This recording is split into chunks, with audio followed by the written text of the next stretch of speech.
Musk under fire. Good morning, Kuhner country. Okay, my friends, Elon Musk is in the crosshairs, and there's no question about it. For the left, for the deep state, for the media, for the Democratic Party, Elon has now become public enemy target numero uno, target number one. On every single front, he is now being attacked. And as I pointed out to Sandy in our pre-show production meeting, I said, just 5 minutes ago, the left loved him. Really, they loved him. They loved him. And now they revile and despise him. And in particular, ever since he took over Doge and began to expose all of the waste, fraud, and abuse, bring some sunshine, some open transparency and accountability to the hundreds and hundreds and hundreds of billions, possibly trillions of dollars that our government has stolen or plundered or wasted or just misspent, or the corruption and bribery that is now rampant. You would think people would be saying thank you. You've exposed how much our taxpayer dollars, our taxpayer money is being misused, misappropriated, in many cases outright stolen. But no.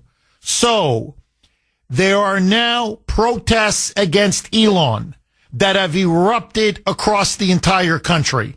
And what they're doing in particular is they're singling out Tesla, his electric vehicle car, which for years was touted by the left, especially environmentalists, many Democrats, as the future. It doesn't run on gas, doesn't run on fossil fuels, pure clean energy.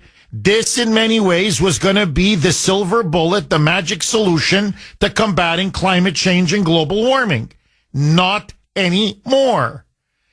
Yesterday and over the last previous days, there have been coordinated protests. We now know funded by Act Blue. What's Act Blue, many of you may ask? That is the financial arm of the Democratic Party. So what they have now done, and this is in fact, it's illegal, massive corruption, is they have taken campaign donations that are meant for political campaigns and intended and only can be used for political campaigns, and then siphoned them off to fund these protests against Musk here in Massachusetts, in New York, in Colorado, in Oregon, all across the country, in which Tesla dealerships are now being mobbed with basically rent a protester. These are protesters, many of them Black Lives Matter, many of them Antifa, many of them they're just George Soros activists. They just bus them in from one protest to another. Some don't even know what they're protesting, but it doesn't matter. Musk is now a marked man by the left. And so, for example, in New York, a mob of protesters, left-wing activists, stormed into his Tesla, or one of his Tesla dealerships in Manhattan, and began doing sit-ins, shutting the dealership down. They had to call in the police to start arresting and evicting these activists literally from the showroom floor. Roll cut 30, Mike. What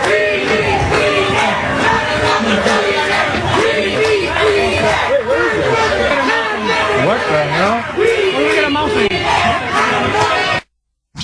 What they're chanting is, you can barely hear it in the background, but we need clean air. Not another billionaire. Hello? This shows you how ignorant, and forgive me, how stupid these protesters are. You didn't get the memo? Tesla is an EV. It's an electric vehicle. It's a clean car.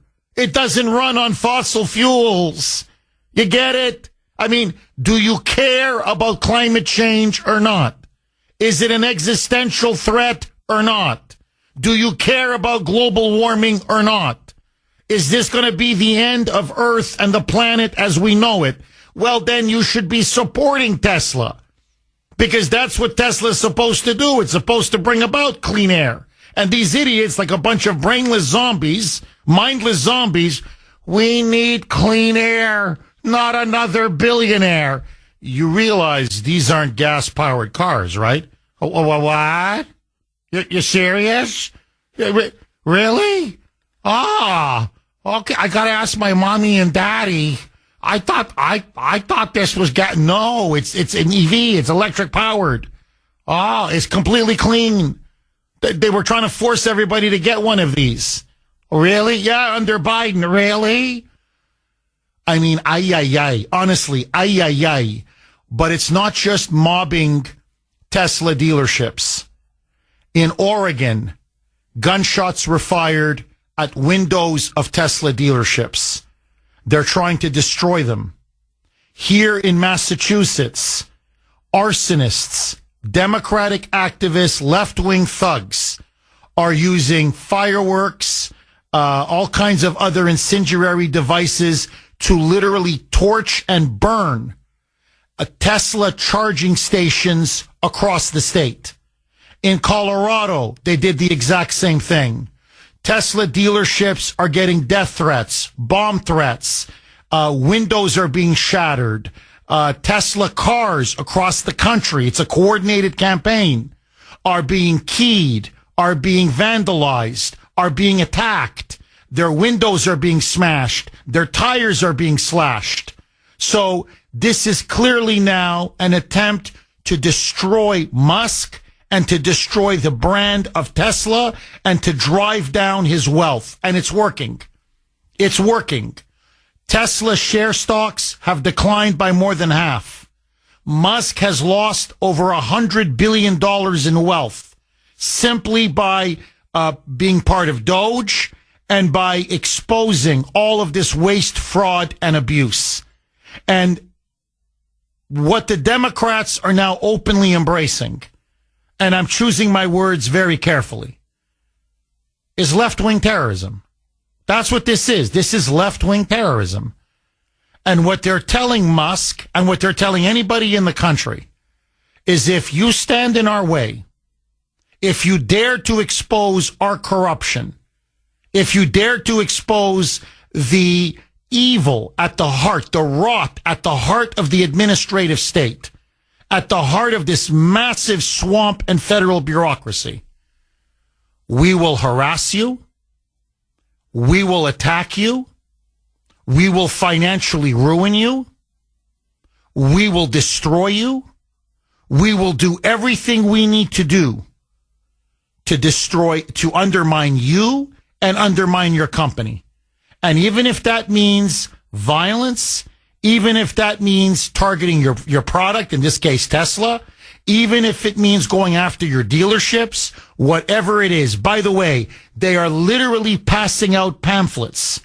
It's everywhere, calling for the assassination of Elon Musk. They've got his head in the crosshairs, and they're saying, make Nazis dead again. Openly calling for the murder of Elon. Now, on top of that, yesterday, I was trying to, I don't know what you call it now, tweet, X, whatever it is. I was on his X platform. As you know, I'm pretty Kuhner Man's active on X. My handle, if you want to follow me, at the Kuhner Report, all one word, Kuh, and is in national ER. And it went down. I couldn't blast out anything. I'm like, what's going on? I tried it again. It went down. It was down for much of the day. Why? As Musk revealed on his own platform X and in an interview with Fox Business, he was the target of a massive coordinated cyber attack. And he said that they get cyber attacks all the time, almost every day. He said this one was different. It could only have come from either, his words, not mine, a large group of coordinated people or a country with quote unquote significant resources. He said this was a massive, massive cyber attack. And it basically paralyzed and shut down X for much of the day. Well, guess what? It's now come out, and I'm going to play the cut on the other side. IP addresses, Ukraine. It came from Ukraine. Now, if it's true, and this is the key word is if, okay? If this is true, then it's obvious what's going on. The Ukrainian deep state, probably with our own deep state, because they're sick and tired of Elon Musk criticizing Zelensky, Elon Musk exposing Zelensky, and Elon pushing for a final peace deal to end the slaughter between Russia and Ukraine, are now trying to sabotage and cripple X in order to damage Elon and prevent his pro-peace message from getting out. My friends, the deep state, the Democrats are gunning for Elon. 620 on the great WRKO. Jeff Kuhner, Boston's bulldozer. Okay, my friends, listen now to Elon Musk. There was a huge, crippling cyber attack that hit X, his social media platform, which, by the way, I'm telling you right now, has become a fundamental game changer. Truly, in terms of circumventing the establishment media, the corporate media, the propaganda, the lies, the disinformatio, as the Russians would say, that has been emanating now from the likes of CNN, MSNBC, New York Times, Washington Post. A lot of truth now, a lot of open, frank ideas, exchange of ideas, and truth is now coming out on X. It is relatively a free speech area where people can debate, discuss, fact check, and as in particular, Elon has been leading the charge, exposing the corruption in Ukraine, exposing the fact that Zelensky does not want peace, and as he often says, follow the money. Follow the money, and you'll understand who's profiting from the war in Ukraine. Well, yesterday he got hit hard. It was a coordinated, massive cyber attack that brought down X for large parts of the day. Listen now to Elon on Fox Business saying, I don't know if the government was behind it. I can't say definitively, but we traced the IP addresses. And you know where they came from? Roll cut 14, Mike. There was a cyber attack on X today, which shut it down and may have been foreign sourced. Yes. It's a big story. You want to give us a moment on that? Well, we're not sure exactly what happened, but there was a massive cyber attack to try to bring down the X system with IP addresses originating in the Ukraine area. Oh, well, so that's your suspicion. Is the website, is the internet up? Is it up yet? It's up, yeah. It's up yet, okay. So they got it up. I was able to send some stuff out at about 8:30 last night, but it was rocky all day. I was really hard all day. Now, why is this important? If this leads back to Ukraine, I think it's pretty obvious.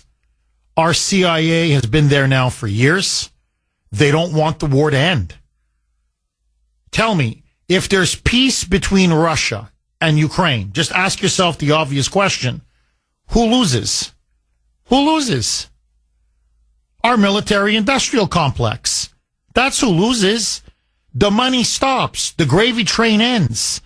The hundreds and hundreds of billions of dollars in contracts and all that profit and all that money and all these weapons manufacturers, they're the ones that lose out if Trump can pull off a peace deal.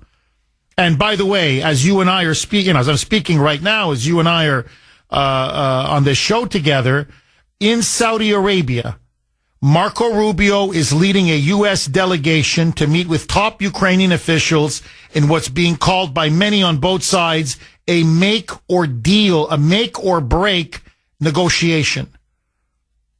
Zelensky apparently wrote a letter to President Trump last week apologizing for his appalling behavior in the Oval Office. And so we're going to see what happens. We're on the brink now of high-stakes negotiations. And X has been leading the charge in exposing Zelensky and the thugs and the gangsters that run his regime. So either these were elements of the U.S. intelligence and Ukrainian intelligence who want to sabotage the peace talks, and so they want to cripple X, or this came directly from the Zelensky regime. Now, as I said on X yesterday, I think what Elon now has to come out and tell Zelensky is, if we have conclusive proof that your people or people associated with you were behind this, then I'm pulling out Starlink. The satellite internet system that Elon has provided to the Ukrainian government and, more importantly, to the Ukrainian military. Starlink is literally the backbone of the Ukrainian military. How do you think they're able to make, to target Russian positions? It's through Starlink. So how can they operate their drones? Starlink. Their missiles? Starlink. So much of what the Ukrainians have been able to achieve to fend off these Russian offensives is because of Starlink. If Elon cuts off Starlink with the snap of a finger, Ukraine's front will absolutely collapse. Ukraine's military will absolutely collapse.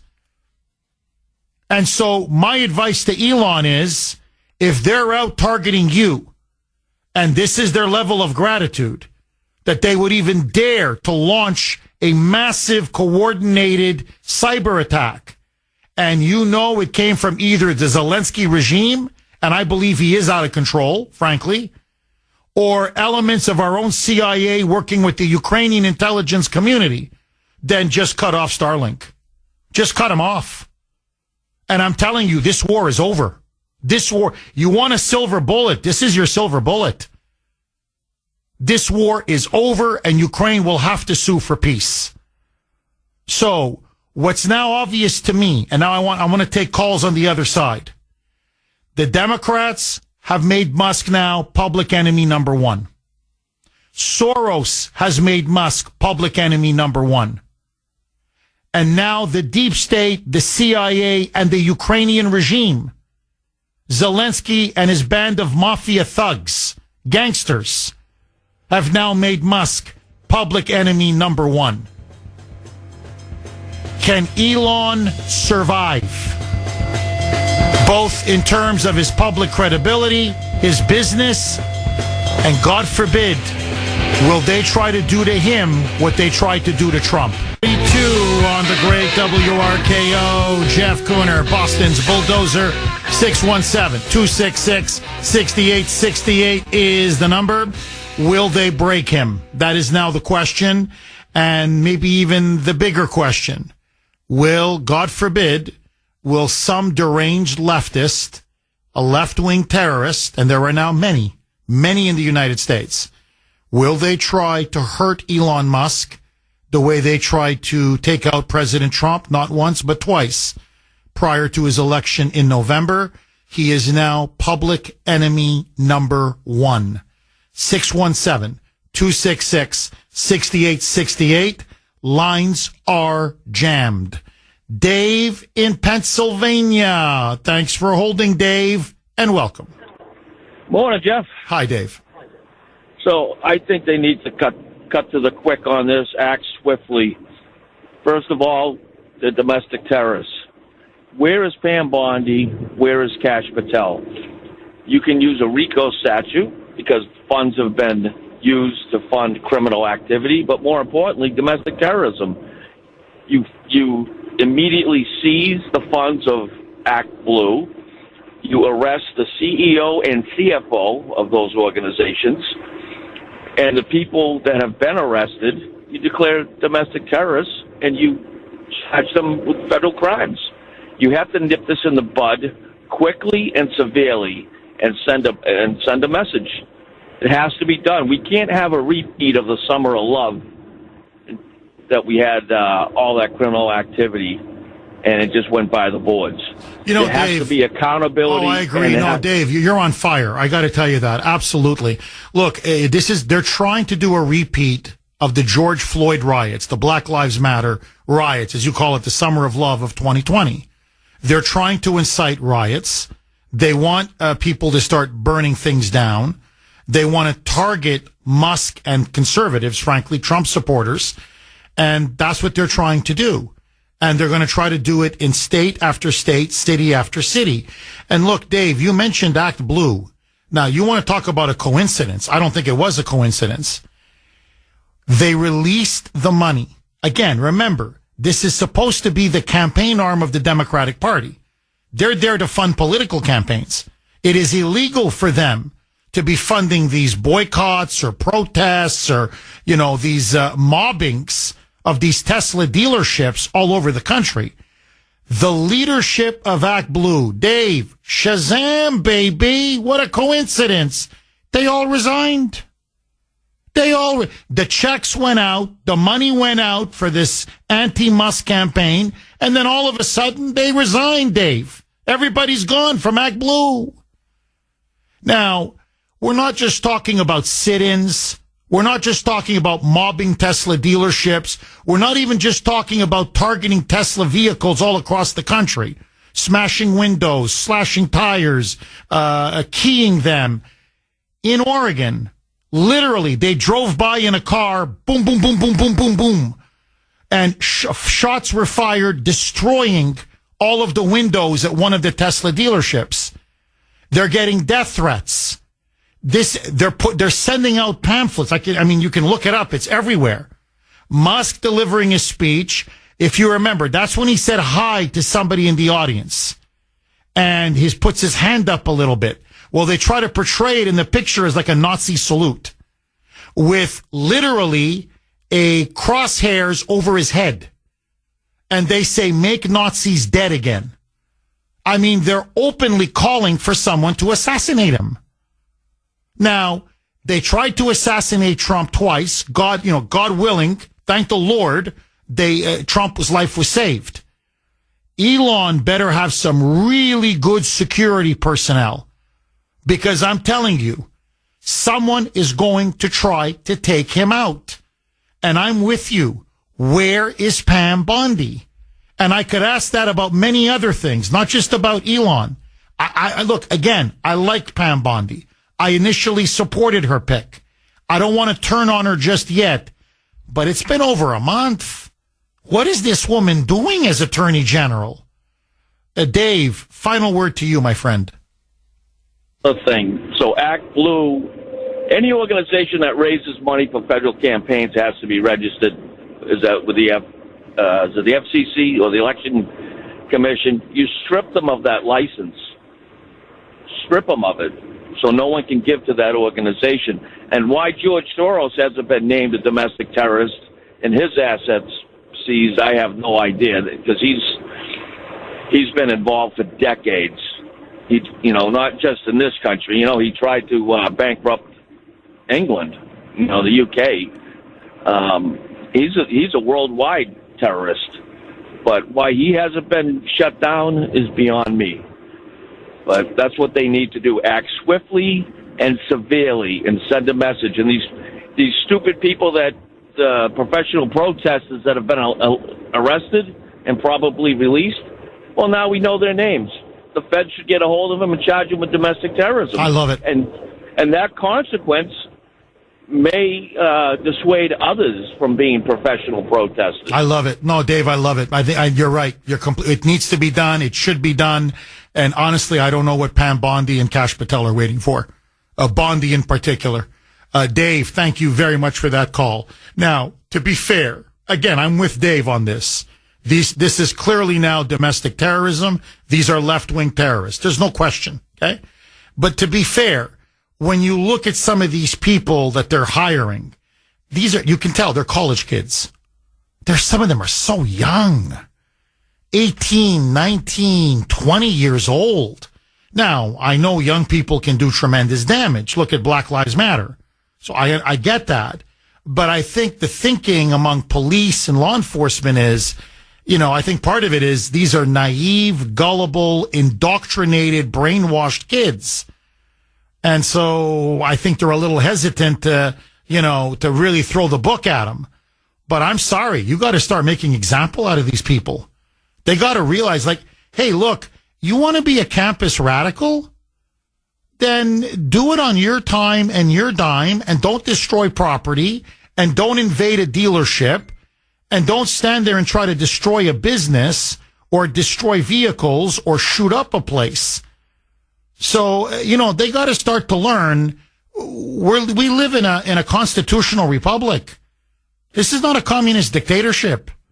617-266-6868. Agree, disagree.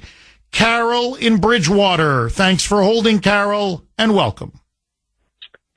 Hi, Jeff. Carol. Hi. I just wanted to say that I agree with you on how we need to make sure if it is Zelensky that we take down Starlinks and that we make him publicly known for being part of it in the corruption of their country, and that we pull back from all of it.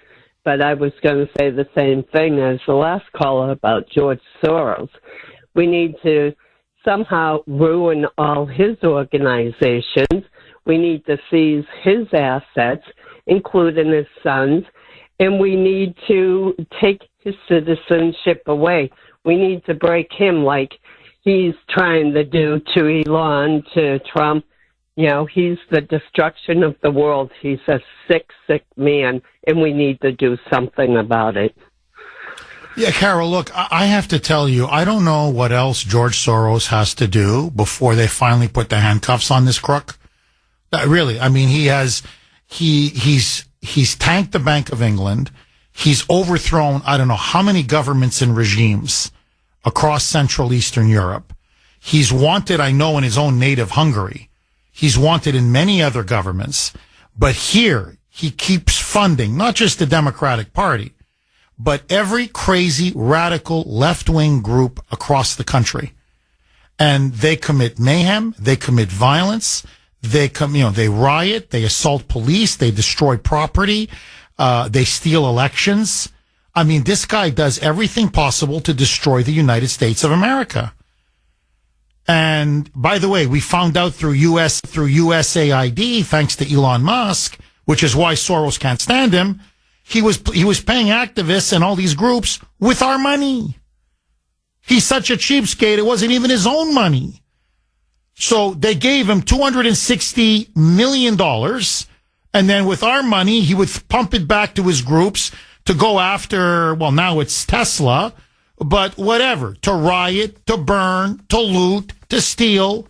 So, yes, it's time to go after George Soros and the whole stinking lot of them. 617-266-6868. Elon in the crosshairs.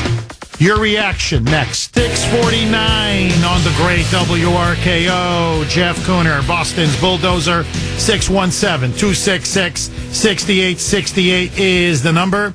Look, they're after him for three reasons. I mean, let's just be crystal clear. Number one, he restored free speech to social media, which was pivotal, absolutely pivotal to Trump winning the election in November. There's no question about it. All the lies are able to be refuted and rebutted. You can circumvent, and that's what Trump did, much of the corporate media, the fake news media complex. So Elon simply buying X and restoring a substantial degree of free speech was a massive body blow to the Democrats and their censorship machine that they were imposing on the country. Number two, Doge. I mean, the Democrats are never going to forgive him for all of the waste, the fraud, the abuse, frankly, the out-and-out corruption and theft, the thievery that has now been exposed and revealed and unmasked. And they hate him for it. I mean, they really can't stand him for it. And three, look, he's been right on Ukraine. And he's been one of the few, high-profile people. Obviously, Trump has exposed Zelensky. But he's one of the few that's not afraid to go toe-to-toe with Zelensky and say this guy is a corrupt con man. And that they're taking hundreds and hundreds of billions of dollars, and a lot of it has been stolen and wasted, disappeared, to line his pockets and that of his cronies, and that there needs to be a peace deal to end this slaughter, this senseless slaughter. And so he's reviled now among the Zelensky regime. He's reviled by the deep state because he's a man of peace. So the warmongers, want to destroy him at all costs. And I think it's no accident that massive coordinated cyber attack, and as Elon said, again, I want to repeat this, he says, we get attacked all the time. X doesn't go down. We got very strong defenses. But this was something we haven't seen in a long time. This takes significant resources, massive coordination that frankly only a country could do, and a country with a powerful deep state. So as he said, we've traced it back to Ukraine. Now, there's only two possibilities. I'm telling you, there's only two possibilities. Either one, Zelensky and his people were behind it to try to sabotage the peace negotiations and to cripple X, hoping to cripple X, so that you can stifle debate and cut off a key platform that wants a peace deal. And door two, it's elements of the intelligence community in Ukraine in coordination with our own CIA and deep state, because our CIA basically is in bed with Ukraine's intelligence community. So we call the shots over there. And they're saying, you know what? We're going to teach this guy a lesson. You don't mess with us. And we can bring X crashing down. So you better keep your mouth shut. Or else we're going to destroy X and make it impossible for it to function. Now, for something that vast, that requires that much coordination and that much resources and that much effort and intensity, there's no way Zelensky could, at a minimum, not know about it. At a minimum. So either he's explicitly involved or he's implicitly involved. Either way, I think Zelensky is somehow behind this. Now, if that's the case, as Grace said to me last night, Zelensky now is nothing but a gangster. He's just a gangster. And now he's threatening somebody because he, like a typical mafia boss, is like, who is this guy to stand in my way? Cut off Starlink. If you can prove that the road, all this leads back to Ukraine, cut off Starlink. And then the Ukrainian military will crash and burn. It'll crumble right in front of our eyes. I believe Zelensky's out of control. And if that is the case, burn him down. Agree, disagree. Anthony in Michigan. Thanks for holding, Anthony, and welcome. Blessing as always. Am I coming in loud and clear? Yes, loud and clear. Go ahead, Anthony. The floor is yours. Yes. I will stick to the topic and not try to get into the technical. I'll get to that at the back end. In terms of security, yes, Elon's very aware of it, and he talked about it in the Rogan's latest podcast, and that he is a key man of an organization.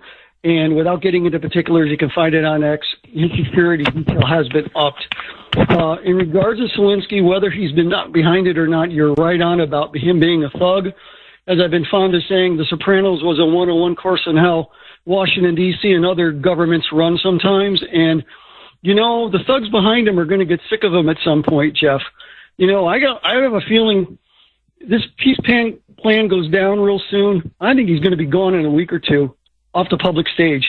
Now, in regards to Washington, D.C. doesn't understand Elon. He has a founder's mentality. He founded the company, and he's still at the helm.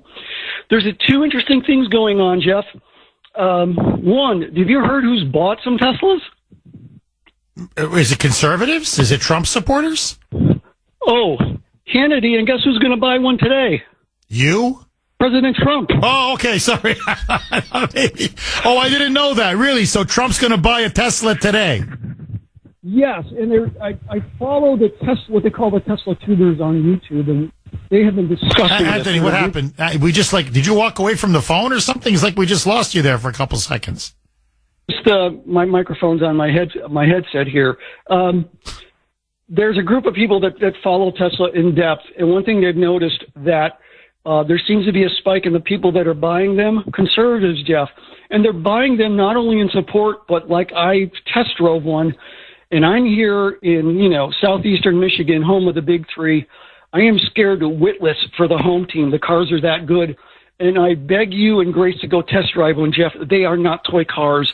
They are earth-shattering, and I want to put a tidbit out to you. I don't know if you want me on for a guest for 15 or 20 minutes or some time, or we got to talk off air about the phenomenon that is Elon and the 58 companies that are within Tesla.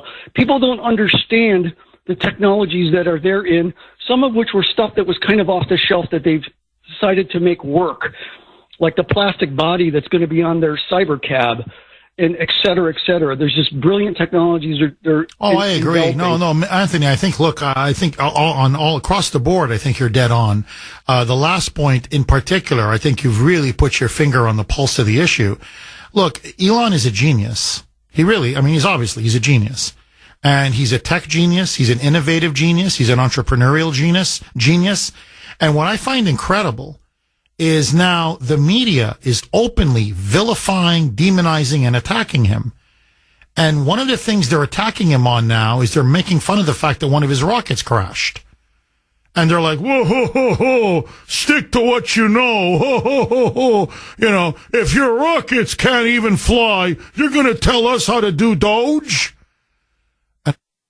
Listen, I think that there has been tension between Elon Musk and a lot of Donald Trump's allies for a long time now, and there's been growing confusion. We have said as reporters for weeks and weeks that this relationship was going to come to a head. You have two alphas, two billionaires who see themselves as the center of attention. Why don't you go back to your day job and work that out and leave those of us who do government to do government? Because you can't do both. I mean, that last one is Michael Steele. It's just a montage of how the media is just going after Elon. But Michael Steele in particular was making fun of Elon after one of his rockets crashed. And I'm thinking, okay, first of all, Michael, government has not been working for decades precisely because of swamp creatures like you. Really, corrupt hacks like you. You go back to the private sector and let us government people do what we do. What, drive the country into the ground? And by the way, this is the same Michael Steele. I mean, I'd be embarrassed if I were this fraud. How did that Romney campaign in 2012 work out there, Mikey? How did that one work out there, Mike? Huh? So this is the guy that gave us President Romney. So you couldn't even run a freaking presidential campaign. You've been an absolute laughingstock now for the last 10, 15 years. All you do now is you're their resident rhino on MSDNC, where all you do is just stick it to the Republicans whenever he can and collect a check. That's all this guy's good for. Now, as to his rocket falling out of the sky, okay, having an issue with his rocket. Well, if you know anything about NASA, how many rockets failed? How many times they weren't able to succeed? And you try and try and try again. As Sandy rightly pointed out to me, if you read the book by Tom Wolfe, The Right Stuff, if you see the movie, The Right Stuff, I mean, this is widely documented. The Russians are getting satellites and rockets into space. Our rockets keep crashing and burning. Okay, this is at the height of the Cold War. And everyone's like, what are they doing that we're not doing? And it's failure after failure after failure until, guess what? We finally get it right. That's when you're in the private sector and you're dealing with something as sophisticated and advanced and complex as, rockets into outer space, a shuttle or a rocket to Mars, almost the unthinkable. when you're in the business of achieving the unthinkable, yes, you go by trial and error. Yes, sometimes you have setbacks. That's called life. So now they're mocking him on everything. And look, my fear for Elon is twofold. One, his physical security, I'll be honest. Okay, I really worry about him. And number two, his stocks are going down, man. I mean, these boycotts are working. He's lost a lot of money in net worth. Now, I know he can get it back. And he's still the richest man in the world. I'm not crying for Elon Musk in terms of his financial situation. But I'm just telling you that this left-wing terrorism, this campaign to destroy Elon and make him target numero uno is having an effect on his companies, on the stock price of his companies, Tesla in particular. And you can see now the left is determined to ruin him, and they're not going to stop. He's now become their mortal enemy, and we know how vicious the Democrats can be. 617, thank you for that call, Anthony. 617-266-6868 is the number. Agree, disagree. And let me ask all of you, those that rent a mob, these protesters, so-called protesters, these terrorists, activists that mobbed the Tesla dealership in Manhattan, that shot up a Tesla dealership in Oregon, here in Massachusetts, that are going around burning and destroying Tesla charging stations. Should they be treated as domestic terrorists? It's clearly a coordinated campaign. We know that money from ActBlue is going into their pockets, paying for the buses, paying for the activists, paying for the pamphlets, calling for Elon to be killed, literally to be assassinated. And so my question to you is it time for Pam Bondi to intervene? And is it time to start branding these people what they are, terrorists, and throw the book at them? I say yes. What say you? Angelo in Rockland. Thanks for holding, Angelo, and welcome. Thank you, Jeff. Yeah, I definitely think they should go after the people as terrorists the way they're actually doing death threats and definitely the violent behavior. It shouldn't be much worse than the so-called insurrection. But as far as Elon, I believe the people definitely have his back, which is great. And Elon will come back better than before with all this. I truly believe that. But what I would do if I was Donald Trump, I would hire 176,000 of Doge agents and really put the pressure on and really open this thing up. Because what the Democrats did is they hired 88,000 IRS agents and armed them. But all we want is people double that factor, 176,000, and do the dog's dirty work there and get it really uncovered. All the senators, all the corruption, really lay it out. We're halfway there, and we're only 6 weeks in. You got to label those rioters as terrorists as they are. And you know something you mentioned earlier that there's a lot of kids under the age of 26 that fall under their parents' household. When those kids get arrested, they're marked as terrorists. You go after the people, their houses or whatever. You take them away, and they'll understand that they don't support terrorists in the United States. You know what I mean, Jeff? I agree. No, Angelo, look, I agree. And look, if you have time, and to everybody, I mean, I know you're busy, you're on your way to work, or you've got a million things to do, because, hey, we're the makers. We're not the takers, right? That's the show. That's this audience. But if you have a little bit of time, just go to DuckDuckGo. That's where I go for my search engine, but whatever, Google, whatever you want to go to, and just type in Tesla mob New York. That's it. Okay. The recent mobbing of that Tesla dealership in Manhattan. And you'll see videos pop up, and you'll see the activists and how the people who work at that dealership are like, what's going on here? They're storming the place. There's these protesters outside. It's this huge mob. They storm in. They start chanting, yelling, screaming. Then they're all sitting on the floor. They're preventing business from being done. We want clean air, not a billionaire. I mean, they're idiots. But when you actually see the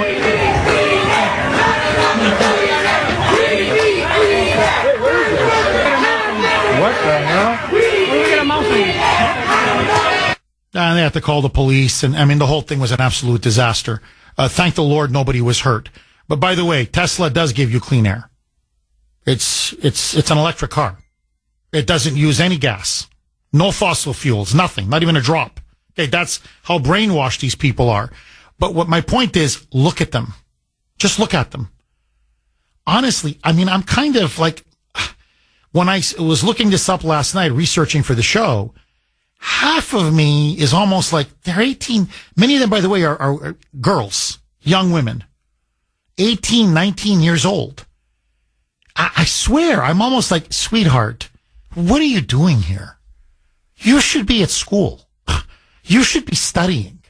If you don't want to study, you should be working. What are you doing here? Can't you see you're being used and manipulated? And the other half of me, and you see them getting handcuffed, and they're yelling and screaming how Elon has bought Trump. Elon has bought the government. This is a billionaire regime. Elon is an evil man. He's destroying America. These wild-eyed fanatics. I'm talking, Marxist zealots, communist nutjobs. And I'm like, my God, these professors have done a good number on these kids. So half of me finds them honestly repulsive, and the other half of me finds them, I just feel sorry for them. Almost like a fatherly instinct kicks in. Like, you got your whole world ahead of you. What are you doing this? Now you're going to get a criminal record? Now you're into this protesting activist lifestyle, which is going to lead to nowhere and to nothing. It's what they're doing to these kids, and I still consider them kids. Okay, these young women and young men, these adults, these teenage college activists, is disgusting. These professors and groups like Act Blue and George Soros and the Democrat Party should be ashamed of themselves.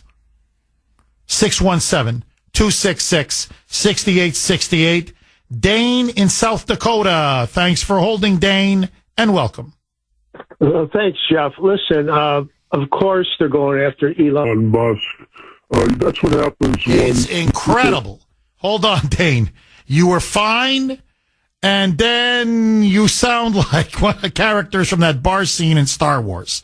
All right, let's see if we can reconnect with Dane. Dane, and I'm telling you, I'm convinced, I'm being honest with you, I think this is the CIA playing games. I'm just going to, honestly, that's what I think in private, so I'll say it in public. There's always technical issues with the show. Always. Always, always, always. It doesn't matter. Always. So it's a form of harassment. But anyway, all right, let's see if we can reconnect with Dane. Dane, thanks for holding and welcome. You hear me now, Jeff? Yes, loud and clear. But before the CIA plays with your phone again, please go ahead, Dane. Beat on us. Anyway, listen, of course they want to go after Elon Musk. This is what happens when Elon Musk puts the light on cockroaches. They scatter, they run into each other. But I'm going to tell you something, Jeff. I have a counter and I have a solution for this today. We the people have to go on offense. And first thing I want to say is we have to make an unofficial declaration of civil war against the fake media, communist Democrats, and the deep states. And that has to be led like people like you, Jeff, and talk show radio hosts. Okay? You have to lead the charge. We, the people, will follow you because, listen, you are a 5-star general in this campaign. Okay? I'm not a veteran. However, I am a soldier. I'm a frontline street marine campaigner who's willing to give my life for God, family, and country. And you know this, Jeff, because I came on a measly Social Security salary all the way from South Dakota to go to your rally. This is how dedicated I am. And you as a talk show host, have to get these other ones, like Dr. Savage, okay? These others that know and understand what's going on. We have to do this because we can't wait for Pam Bondi, Kash Patel. We have to lead the charge ourselves. This is the only way it's going to happen. I'm telling you, when the people arise, okay, and they show that they're not afraid of the deep state and these people, and they're willing to go to the end of the earth to save their family, God, and country, this is when it all stops. Okay, this is when it will get the attention of the American deep state. And their mouthpiece, the media. Dane, very beautifully said. Beautifully said. Amen. And Dane, you are a great patriot. You are a wonderful patriot. And God bless you, Dane. Okay, he's right. It's time for us to say enough is enough. On X today, which shut it down and may have been foreign sourced. Yes. It's a big story. You want to give us a moment on that? Well, we're not sure exactly what happened, but there was a massive cyber attack to try to bring down the X system with IP addresses originating in the Ukraine area. Oh, well, so that's your suspicion. Is the website, is the internet up? Is it up yet? It's up, yeah. It's up yet, okay. 721 on the great WRKO. Jeff Kuhner, Boston's bulldozer, cleaning up the liberal bull. X now being attacked on multiple fronts. Elon being attacked on multiple fronts. Yesterday, it was a coordinated, huge cyber attack. Elon says it came from Ukraine. If this has any connection to the Zelensky regime, and I believe it does, I think Elon needs to retaliate. Pull Starlink. You pull Starlink, and Ukraine's war effort is finished. 617-266-6868. Agree, disagree. Rick in Weston. Thanks for holding, Rick, and welcome. On. Hi, Rick. Hi. I'd just like to ask you why you think there are no arrests made in anything. I mean, Tom Homan was going to come in and arrest Michelle Wu and Maura Healey, and Elon Musk has found like 1,000 people to arrest, and no arrests are made. I mean, the president's first term, he went out and did 4,000 things a day and never established a voter ID.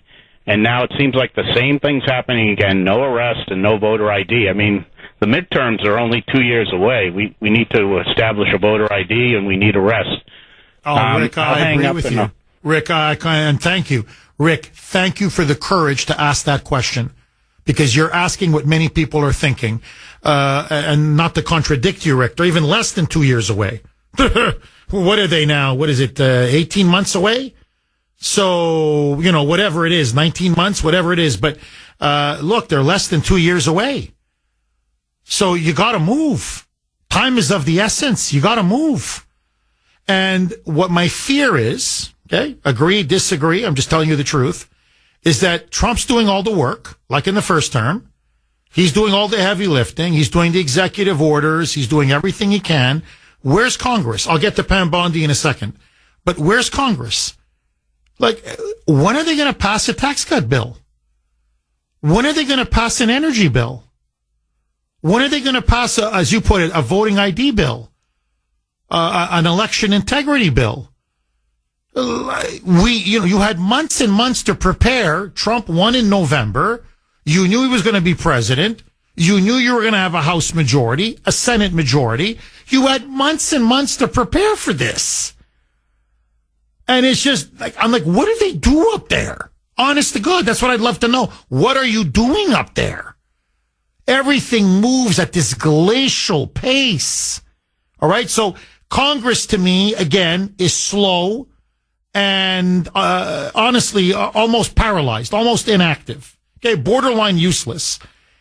And then again, look, I'm sorry, but I know this angers people. Every time I turn on Fox News, it's either Pam Bondi or it's Tom Homan or it's Kristi Noem, or to give credit to Kristi Noem, at least she's arresting people. They found a couple of the leakers who were leaking about these ICE raids. In Aurora, they leaked. In Chicago, they leaked. In LA, they leaked. In New York, they leaked. And so she did find a couple of these leakers within the Department of Homeland Security, and 2 have now been charged with up to 10 years in prison, which is good. It's a start. I wish there were more, but at least it's a start. So at least to give Noam some her due, forgive me, at least she's arresting people. But it's like everybody in this administration seems to, every time, whether it's Rubio, I'm not picking on anybody. I'm just telling you the truth. I look at cabinet secretary after cabinet secretary.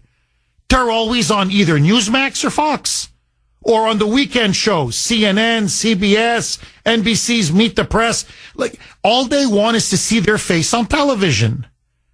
Like, less yakking and more arresting. And they love the John Wayne tough talk. Have you noticed that? Everybody's a tough guy on Fox News. We're coming for you. We're coming after you. Your days are numbered. Well, arrest somebody. Like, do something. Here, let's take Pam Bondi. How many weeks ago did she say she was going to release the Epstein files? And then there was obstruction from the FBI office in New York. She fired the head FBI guy at the New York office, which is nice, but no one's been arrested. And then they say, yeah, they withheld thousands and thousands of pages of documents. Well, now they're still sitting on it. Why aren't heads rolling? Okay, it's nice. The guy lost his job, but that's it. So, Rick, I'm with you. They're all talk, no action. Because I fear many of them are not serious. Because you'll get tremendous blowback. You'll get a lot of consequences from the left if you actually start putting people in jail. It takes guts. It takes spine. It takes cojones, as the Spanish would say, to start locking these people up. And so they yak, and they're all angling for some kind of a gig on cable news. They're all thinking, let me put in a couple of years, and then I'll get my own show on Fox, or my own show on Newsmax. On the great WRKO, Jeff Kuhner, Boston's Bulldozer, 617-266-6868 is the number. Okay, this is, by the way, you can text us 70470, and this is an absolute doozy from 617. Jeff, Tesla is a publicly traded company. When Democrats attack Teslas and Tesla showrooms, they are not attacking Elon Musk. Instead, they are attacking millions of ordinary Americans who hold Tesla stock as part of their retirement accounts. Fascism. Democrats are evil fascists. I agree. I completely agree. There's no question. And I believe that's why they keep calling us fascists. That's why they call Trump a fascist. Elon now is called a fascist. I'm a fascist. All of you are fascists. Trump supporters, MAGA supporters are fascists. It's called projection. They're just accusing us of who and what they are. It's so obvious. Look at what they say. Look at how they behave. Look what they want for our country and our society. It's obvious. They are left-wing fascists. Now, the Kuhner, I want to ask you this before I get to the Kuhner Country poll question of the day. You've got Elon now facing a boycott by the left on Teslas and all, frankly, of his companies. He's losing over $100 billion in his net worth so far. The stock price, let's just take Tesla, has been cut by more than half. So he's bleeding. He's hemorrhaging money. You've got a massive cyber attack, most likely either from the Ukrainian government or intelligence agencies from our CIA to the Ukrainian intelligence agency tied to Zelensky. In many ways, he's now become a marked man. You've got all these Doge protests. You've got the Tesla protests. You've got mobs now storming his Tesla dealerships, shooting up his Tesla dealerships. His cars, Tesla cars, are being vandalized, destroyed all across the country. There's a certain point where the wealthiest man in the world says, I don't need this. I mean, I'm here to serve my country. This really is, look, he's not getting rich off of this. He's losing a lot of money. This is not helping him. It's not helping him personally. It's not helping his companies. It's not helping him financially. It's not helping him in terms of his public credibility or standing, because he's now being vilified by the left who used to love him. He's become now one of the most toxic, controversial personalities in the world, public figures in the world. There's going to be a point where he's going to say, I don't need this. I really don't. And I'm going to walk away from Doge. And what I find, again, mind-boggling, I can't wrap my mind around this, and you tell me if you agree or disagree. Who the hell can be against exposing all of the waste, fraud, and abuse of our money? And I'm not talking about $1 billion here or $1 billion there, or I don't know, $1 million here or 10 million there. We're literally talking so far hundreds and hundreds of billions of dollars and counting.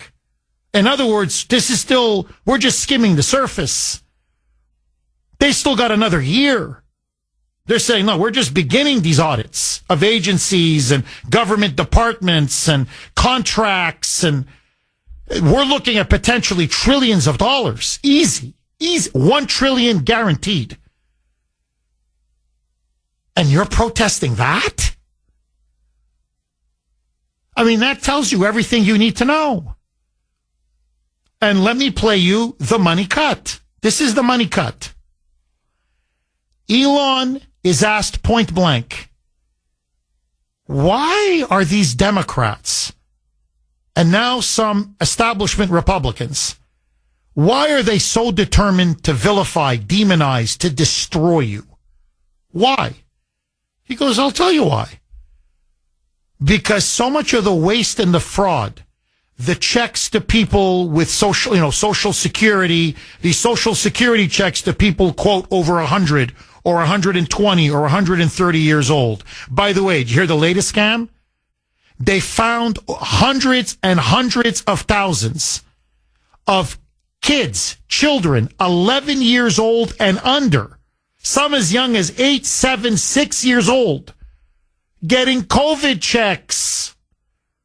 You know, the checks to keep small businesses afloat during the COVID pandemic as they shut everything down. They find out that they were scamming that. Now, they're clearly not going to kids. You don't send a check to an 8-year-old kid. What business? What, a lemonade stand? What business is an 8-year-old kid running? But it's part of the fraud. It's part of the scam. So they put fake names or fake social security numbers, and they just send out check after check after check after check. Who's getting a lot of this money? Here it is. Here's the money cut. Listen to this. Roll cut 13, Mike. Final report, middle of next year? Well, we're just getting things done as opposed to writing a report. Like say, reports don't mean anything. You got to actually take action. Yes. So, I mean, the waste report in entitlement spending, which is which is most of the federal spending is entitlements.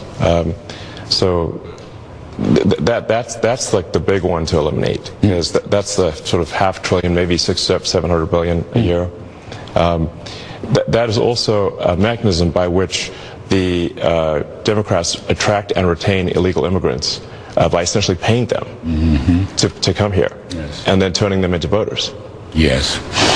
So this is why the Democrats are so upset about the situation, because they're losing. If we turn off this gigantic money magnet for illegal immigrants, then they will leave, and they'll lose voters. Bingo. There it is. It's over. Game, set, and match. It's over. So if Elon exposes $500, $600, $700, $800 billion that they are illegally spending. Social Security checks, Medicare, Medicaid, food stamps, as he put it, that's where the money is. It's the entitlement programs. And that's how they're paying all these illegals. That's why the illegals are coming. Because you come here and they take care of you from A to Z. I mean, you get an extra job or work under the table, that's extra money. But we all know the illegals come here because they get to live off the fat of the land. You cut that off, their voters are gone. They're gone. And when the illegals go, their voters go. And that's why they're going absolutely apoplectic, and they have to destroy him at all costs. And so, my question to you, the Kuhner Country poll question of the day, sponsored by Mario's quality roofing, siding, and windows. Do you think Elon Musk will quit Doge? In other words, you know me, I hope he doesn't. I want him to stay the full, he said 18 months. I want him to stay the full 18 months. I want him to finish his mission, complete it. But I'm asking a different question. With all the harassment, all the threats, all of the attacks, everything now that's happening to him and his business and his financial situation, will Elon call it quits and basically say, look, I need this like I need a hole in the head? Or do you think he will stay on all the way? So, will he quit as the head of Doge? A, yes. B, no. Now, my honest answer, I hope it's B, no. I want it to be B, no. Realistically, I think it's going to be A. May not be today, may not be tomorrow. But I think as he continues to hemorrhage and bleed money and continue to take more and more of these merciless, vicious attacks, and more people call for him to be assassinated or killed, I think he's going to get up one morning and say, I don't need this. So, A, yes, B, no. You can vote on our webpage. I want to hear from you. WRKO.com/Kuhner. WRKO.com/Kuhner. KUHN is in National ER. And as always, you can vote via X. My handle there, and I'm very active on X, at the Kuhner Report, all one word, KUHN is in National ER. I'm going to take more of your calls on the other side. Elon, can he ride it out for the full 18 months and finish his job? Or will the left drive him from Doge? Your calls next. WRKO, Jeff Kuhner, liberalism's worst nightmare, baby. 617-266-6868 is the number. Dave in Revere. Thanks for holding, Dave, and welcome. Morning, Jeff. Hi, Dave. Jeff, I'm looking at the whole situation.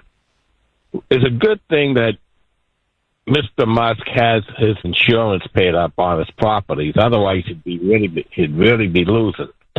As far as Zelensky writing that letter to Trump and apologizing for his actions, Jeff, he ended up doing that after he went over to Europe because Europe probably told him to write a letter to Donald Trump and apologize, even though we know he's still a punk on the inside.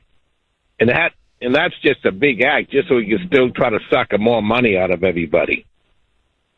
And as far as all these rioters, they got nothing better to do. They should all go to jail. And that yes, they are in-state terrorists because they're working for a terrorist and destroying properties. Dave, you're right on every count. Let me go back to your second point, and let me ask you this. If you meet with someone who you've been taking care of for many years, and you've been very generous, you've given this person money and more money and more money, supposedly to help them, and you realize a lot of it has been stolen, but let that go, and then you finally meet with this person, and you realize he's not grateful, he's not thankful. In fact, he's rude. He's contemptuous. He's insulting. He makes fun of you. He makes fun of your wife. He makes fun of your family. He makes fun of your home. He makes fun of everything. And then you say, you know what, buddy, get lost. Just get out of the house. And then he, writes you a letter a week or two later after you find out he's going to other people asking for money and nobody wants to give him the money. So, of course, he wants to come back to you to get more money. And then he writes you this letter. Oh, Dave, I'm so sorry. Dave, I had too much to drink. Dave, too much vodka on an empty stomach. Dave, I'm not right in the head, Dave. I'm so sorry, Dave. Okay? So he does his little, his apology routine. In all honesty, would you accept his apology? If someone shows you that they're a complete ingrate, if someone shows you they're really not thankful, in fact, they really hold you in contempt and everything you stand for in contempt. I mean, if they're forced to write a letter to apologize to you, do you really care? I mean, to me, I would just rip up the letter. But that's me. What say you, Dave? Well, Jeff, that's why they make matches. So I take it you wouldn't think it's worth the paper it's written on then? I wouldn't even bother opening up the envelope, Jeff. I'd burn it, scratch it real quick. I never saw the letter. It got lost someplace. Dave, thank you very much for that call, Dave. I really appreciate it. I mean, here it is. Just Dave is right. So apparently now, as I'm talking to you now, they're in Saudi Arabia. Marco Rubio is leading this high-powered, high-profile U.S. delegation to meet with top Ukrainian officials to see if they can end the war with Russia. So it's basically, they're saying today and tomorrow are the make or break meetings. So we shall see. But to grease the skids after what Zelensky's outrageous performance at the White House, at the Oval Office, this is what Steve Witkoff, Trump's special envoy, said to the media. Roll cut 15, Mike. Zelensky sent a letter to the president. He apologized for that whole incident that happened in the Oval Office. I think that was an important step.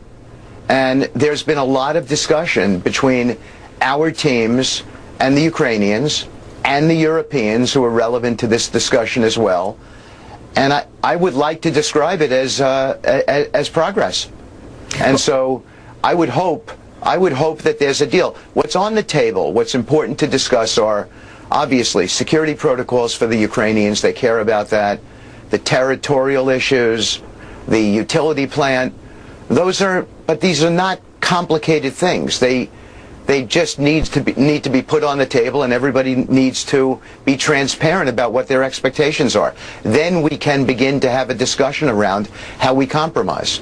Well, look, let me add to what he just said. Okay, first of all, I don't think the apology is worth anything. As I said, I don't think it's worth the paper that it's written on. Now, I understand, look, Trump demanded an apology, and he should get an apology, because he didn't just respect Trump or J.D. Vance. He disrespected the Oval Office, and he disrespected the United States of America. So basically, Zelensky was made to eat humble pie, which is good. Don't get me wrong. I'm not against it. But I'm just saying, do I trust him? No. I wouldn't trust him as far as I can throw him. When someone shows you who they are, believe them.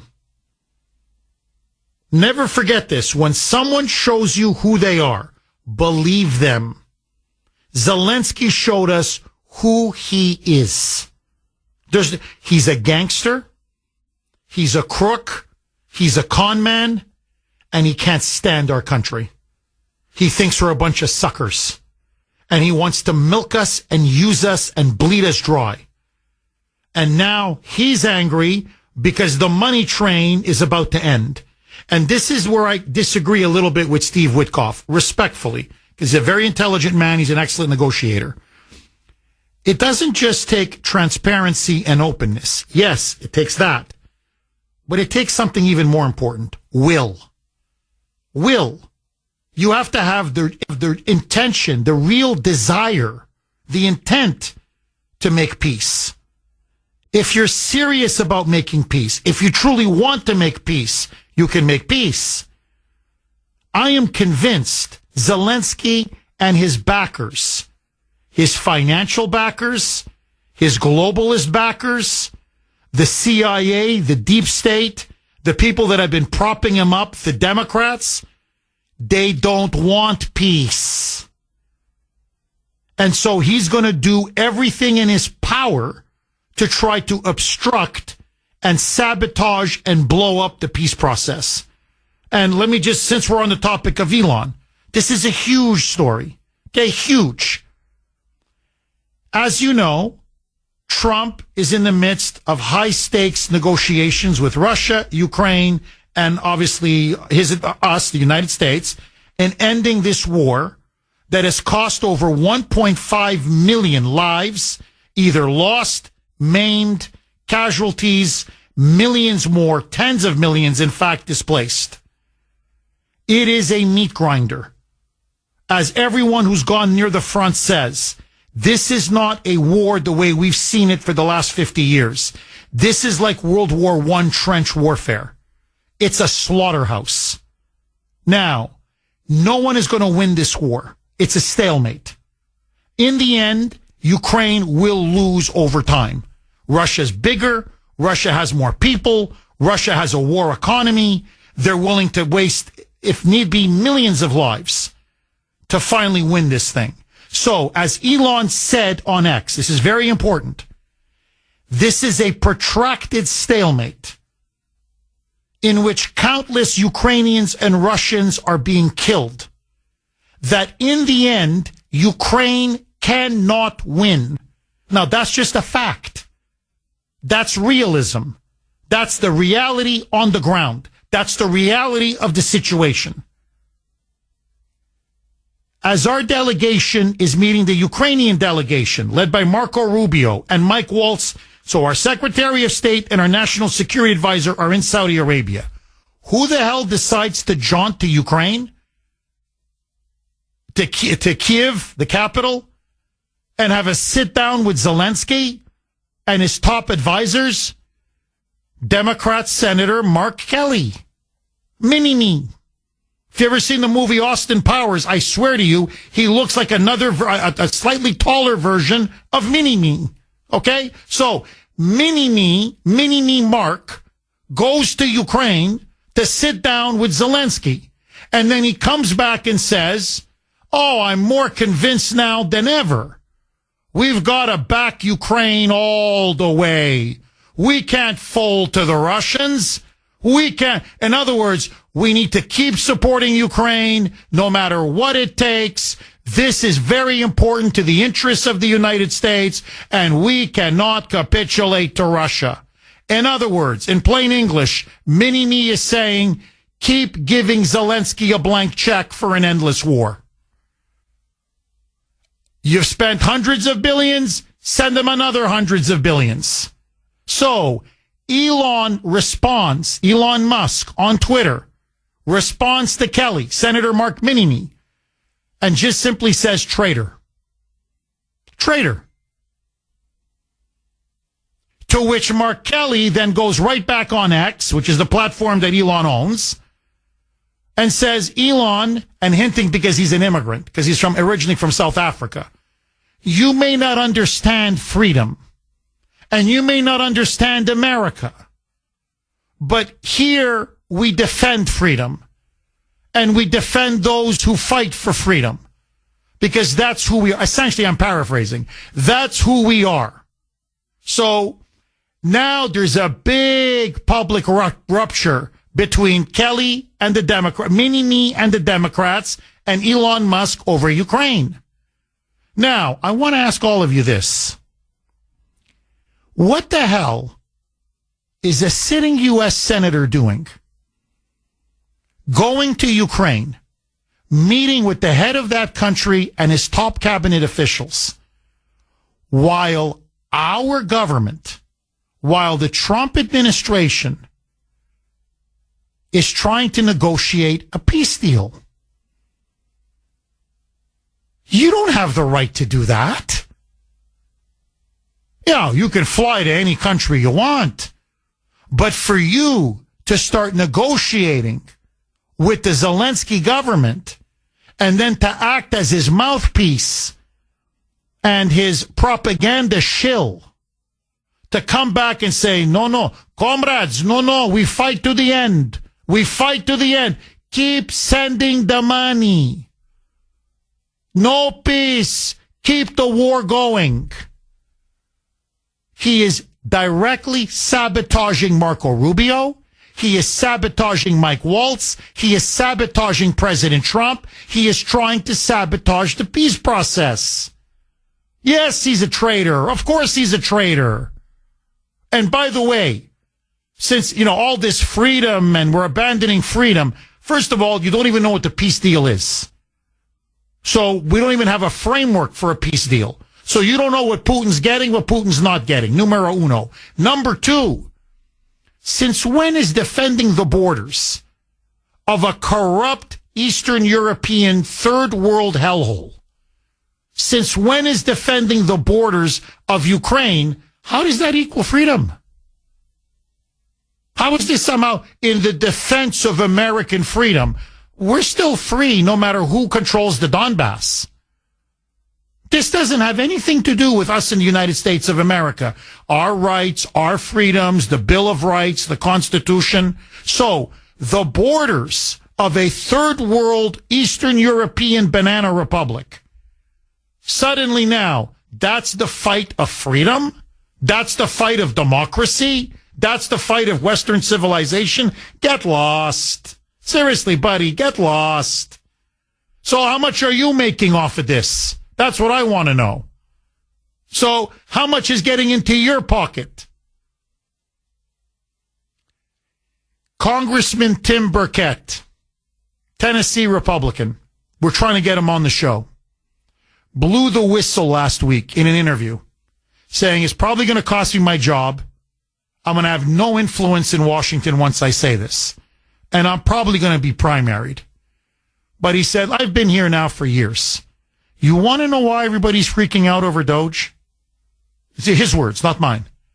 You want to know why everybody's freaking out over the discoveries about USAID and foreign aid and where all our money's been going? Because almost every politician, Democrat or Republican, either through family members, either through NGOs, either through whatever it is, they're all profiting from all of the trillions of dollars that are being spent and that are sloshing around. They're all, not all, he said most of them are on the take. That's why the opposition is so rabid. That's why it's so ferocious. That's why they're all losing their minds. And I'm telling you, when it comes to Ukraine, a lot of American politicians have been getting a nice slice of that pie. And they like the eating and they don't want to stop. 617-266-6868. So let me throw this log on the fire. Is Elon right in this public dispute row with Senator Mark Kelly Mini-Me? Did Kelly engage in treason by this weekend flying to Ukraine to talk and meet with Zelensky and his government? Is he sabotaging the peace process? And Elon Musk, is he now a marked man? And can he survive? 617-266-6868. Mags in New Hampshire. Thanks for holding, Mags, and welcome. Good morning, Jeff. Good to talk to you. I've been missing you. Hey, listen, I just want to say a couple of things. Mark Kelly should be prosecuted immediately. And then I don't really think that, I'm really thinking that Doge is not going to go away. I believe that Elon will stick it out, tough it out, and make all of these people pay for what they've done. All the politicians that have been taking from Ukraine need to be prosecuted. I am so sick and tired of these people that are supposed to be working for us, stealing from us. stealing. It's stealing what they've done. And everybody needs to be aware they've stolen from us over and over again. The Elizabeth Warrens, all of these people that are screaming the loudest are the guiltiest of what they've done. And their bank accounts need to be frozen. And they need to be told, you're not taking any more from our country. You're done here. These people either work for George Soros or they've just been stealing for us over and over again. It's disgusting. Mags, you're completely right. But I want to get your take on this. They're stealing. There's no question. And they're raping. Not even stealing now at this point. They're plundering. They're looting. That's what they're doing. And they don't want to stop because they've all become fabulously wealthy and they don't want to be exposed. But they're not just stealing. If it was just stealing, that's one thing. And they should all go to jail, don't get me wrong. But that would be one thing. But what they're doing now is, I think, even more criminal. Tell me if you agree or disagree. We have a president now who has a mandate for peace. He ran on ending the war in Ukraine. Kamala ran on keeping the war in Ukraine going forever. Trump won. He got a Democratic mandate, a popular mandate to end the slaughter. And when you look at the images, I don't care. You see Russian bodies everywhere. Ukrainian bodies everywhere. You see Ukrainian, they call them babushkas, like older ladies, crying on the road in Ukraine beside demolished homes. You see children crying on the streets because their towns and villages have been completely wiped out. When you look at the humanitarian catastrophe that has been caused by this war, the senseless loss of life, how many wounded, how many maimed, how many people driven from their homes, and you want to keep this thing going? Because you're making money off of it? You're sick. I'm sorry, these people are sick. And we're on the verge of a potential peace deal. The Secretary of State and the National Security Advisor and the President's own special envoy are hours away from meeting with Ukrainians to maybe hammer out a deal that could end all of this. And you fly to Ukraine for a propaganda tour and meet with Zelensky on behalf of Democrats and tell him, no, you blow this thing sky high. No. You tell your officials in Saudi Arabia, no deal. Keep the bloodshed going. Keep the carnage going. Keep the war going. Keep the destruction going. Mags, these people are monsters. Seriously, they're sociopathic monsters. Am I wrong?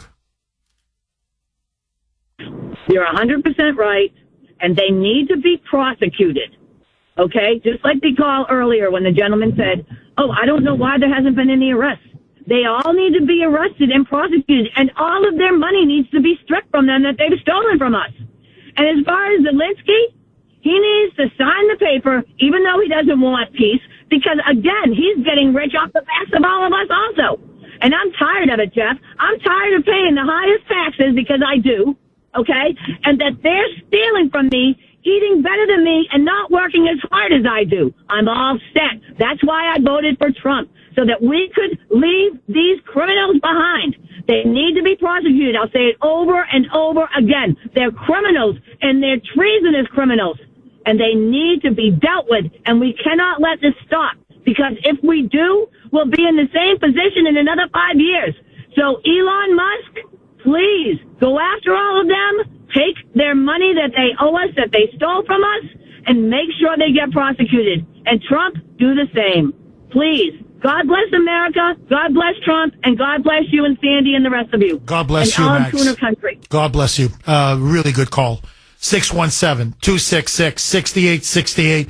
Now remember, the money that they're stealing is our money. That's your money. It's my money. It's our money. That's what Elon keeps telling everybody. He goes, it's not the government's money. It's your money. It's what you and I, either you've been paying in taxes, say, well, Jeff, I'm retired right now, so I don't pay that much in taxes. I pay a little bit on Social Security and sales taxes, or property taxes.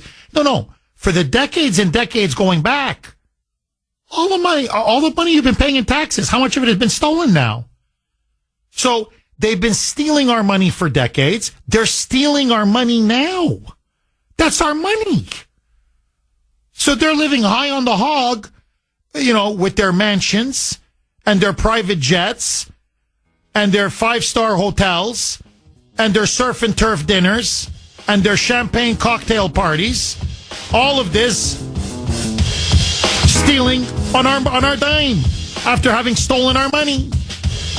So, yeah, I want them to go to jail. Bulldozer cleaning up the liberal bull. 617-266-6868. Tom in Wisconsin. Thanks for holding, Tom, and welcome. Hi, Jeff. Hi, Tom. Hi, Jeff. I think Elon will stay because if Kamala Harris and the Democrats had won that election, he'd be in a lot worse shape than he is now. And he is in a war with George Soros. It is the battle of the billionaires. George Soros is behind all the violence. He is the General Patton of the Democrat Party, and he is in charge of all the violent groups that are sent out to create anarchy. He is behind attacking Elon Musk's cars and causing a crash of his stock there. So Elon cannot quit this fight. And as far as Kelly goes, it's not Kelly going to messing up the negotiations with War and Peace. It's Schumer and Pelosi. They asked somebody to volunteer to go there, and that little mini-me raised his hand and said, I'll go, thinking that he'll get some feathers in his cap for political fodder for later. But Elon would be in terrible shape if Kamala Harris had won, because all of his businesses would be attacked as being national security risks, and they would be in the process of being taken apart by phony charges, just like they did phony charges against Trump, only they'd be much worse because, he's worth $400 billion. He would be targeted, and perhaps he would go to jail forever if the Democrats had won. So he is not just his businesses are at risk, it's his entire life at risk, and he's got to stick it out with President Trump. And because what he's doing has everything to do with Trump's success and J.D. Vance being the next president, and the Republicans protecting him from going to jail and protecting his businesses from going down. But he's got to win the war with George Soros. He's in a war with George Soros, and Pam Bondi has got to start locking people up in jail, as you have said, because that has everything to do with intimidating and shutting down George Soros's army, who are a bunch of cowards anyway. They're just thugs. Oh, brilliant. Tom, honestly, absolutely brilliant analysis. Brilliant. Tom, I want to ask you, because this fight, this war, as you rightly point out, Soros, the Democrats, Pelosi, Schumer, out to destroy Elon. It really began when Elon left California and said, you know what, you can't, it's just not a friendly business environment anymore. Too much red tape, bureaucracy, regulations, taxes. I'm going to resettle. We're moving to Texas. And when he said he's leaving California to relocate to Texas, that's when the Democrats began to turn on him. And they were vicious, like the Democrats always are. And the more vicious they got, because remember, up to that point, Elon was a lifelong Democrat. And he's like, I don't want to be in that political party with these guys. And that's when he began to question them on free speech, question them on the economy, question them on borders, question them on Ukraine, question them now obviously on government waste, fraud, and abuse. My question to you is this, Tom, and we got about a minute before the break. Is the world starting to realize that if you're a Democrat and you disagree or you turn on the Democrats, they will destroy you? They brook no dissent whatsoever. What say you? I don't know what's in the depths of the human soul.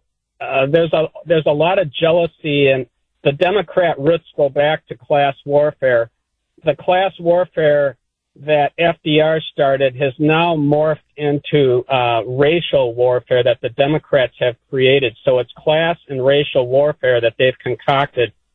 And at the root of all of it is the basic voter who's standing and looking at all this and having all the Democrats attack the root of civilization and turn them into communism and going after all of the religions that are the basis of their childhood and their kids' childhood. I think it is turning a little bit. And when I say it turns a little bit, 1% and 2%, if you change a Democrat to vote Republican, gives you a gap of 2 to 4%. And I think that the light is going on in the voters who are judging this and saying, you know what? I don't want my kid who's a boy coming back home as a girl. I don't want. No, you don't want the insanity, the cultural, moral, social insanity that the Democrats are pushing. Tom, you are 1,000% correct. Great call.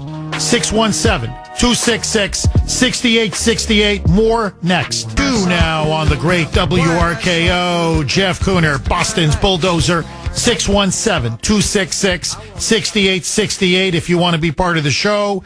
Skippy in South Boston. Thanks for holding, Skippy, and welcome. Hello, Jeff. Hi, Skip. I got a question. Was Mark Kelly, wasn't he an astronaut? Well, yeah, he was one of the space shuttle pilots, and he's also a Navy, or was a Navy captain. So he served in the first Gulf War, and he also space shuttle pilot. Yes, he was an astronaut. Well, thank you for his service, but I think he left his brain up on the space station there. But like you said, we'll let that go. Jeff, isn't there a rule or regulation of some sort that only the Secretary of State or somebody authorized by the President can negotiate with foreign governments? And John Kerry was great for breaking that rule. Seems like the 3D party has no rules and regs, huh? Skippy, again, I think it's a violation of the Logan Act. I think it's a clear violation of separation of powers. The president is the commander-in-chief. The president is over in charge of foreign policy through his Secretary of State and his national security advisor. A U.S. senator does not have the right to sabotage a peace deal or a negotiating process or to negotiate on behalf of the United States. And he went there on behalf of the war hawks in Washington and the Democratic Party. Now, we know it's the World Economic Forum. We know it's Klaus Schwab. We know it's George Soros. We know it's Bill Gates. These are the people that have been itching for World War III with Russia. And so I think Tom in Wisconsin nailed it.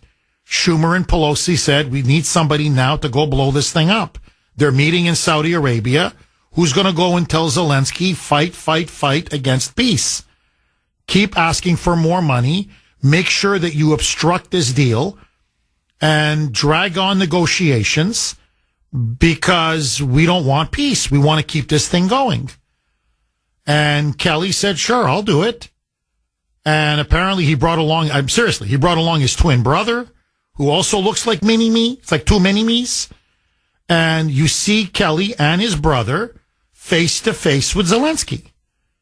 And not just face to face with Zelensky's top generals, with Zelensky's top government officials, his cabinet, and they're treating him like he's the head of state. You would think Mark Kelly won the election in 2024. And then he comes back and tells us that we have to fight for Ukraine to the end, literally to the end. That our freedom as Americans depends upon fighting Russia and giving Ukraine everything and anything that it wants, i.e., propping up that gangster Zelensky. I mean, honestly, the chutzpah on this guy, the face on this guy. And again, I'm looking to Pam Bondi, I'm looking to Kash Patel, and I'm like, how is this legal? I'll tell you this, no Republican would have done this to Joe Biden. go and tell Zelensky, let's say they're in the middle of a negotiation, what to do against the administration here at home? Oh, my God. Merrick Garland would be breathing down that senator's neck. The media, CNN, MSNBC, they'd be calling for that senator's head.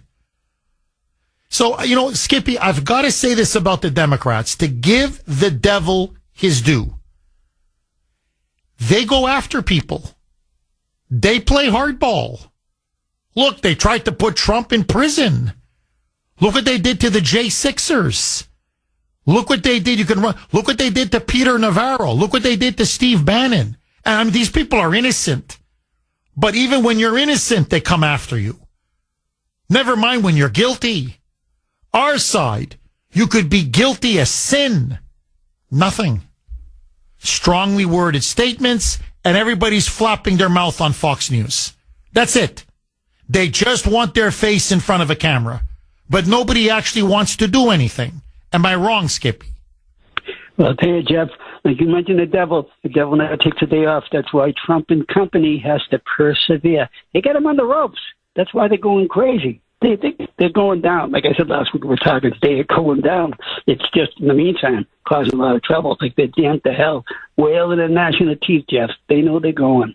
Skippy, thank you very much for that call. Look, you know me, I'm a big boxing fan, okay? I love boxing. It's one of my favorite sports. When you've got anybody who watches boxing knows this. When you've got your opponent on the ropes, what do? You go in for the knockout. You go in for the kill, as they say. Go in for the kill. Sean in Louisville. Thanks for holding, Sean, and welcome.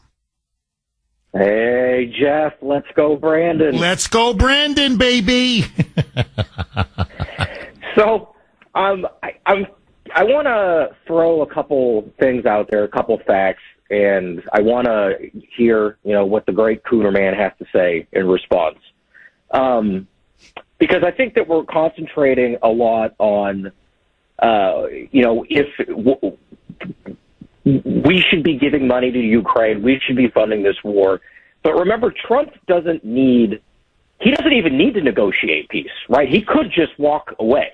He's doing a lot more than what he really has to. And I think that part of the problem that as America as a whole, what we have is that our conversation seems to be about if we should or if we shouldn't, rather than why isn't Europe dealing with it? Why isn't Europe taking care of this? So, and here's a couple facts that I wanted to lay out for most of the, for your listeners. One, the European population, right? The population of Europe is about 740 million people. Russia's population is only 140 million people. Europe's GDP is about $20 trillion. Russia's GDP is only about $2 trillion. So you really have to ask, why do we need to be so invested in protecting a $20 trillion economy from a small little $2 trillion economy? This would be like the United States going to, Europe and saying, we need you to fund our defense against Brazil. It would be completely laughable.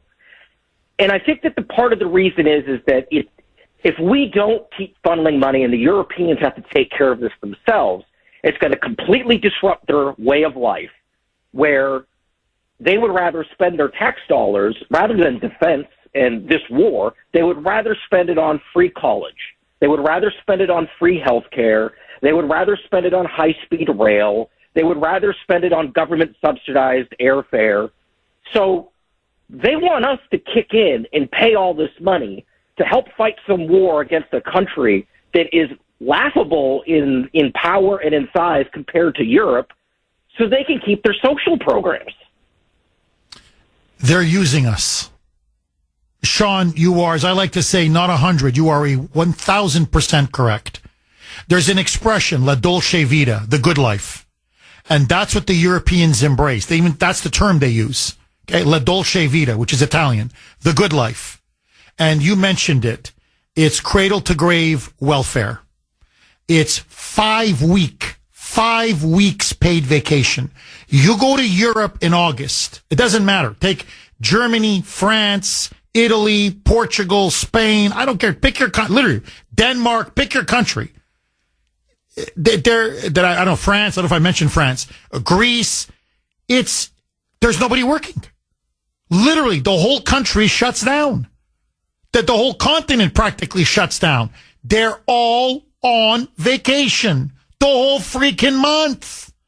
And then, of course, there's a week between Christmas and New Year's. So they want their 5 weeks paid vacation. They want their high-speed rail. They want their welfare. They want their subsidized education. In other words, they want a lavish welfare state. And they only want to pay minimal on the military.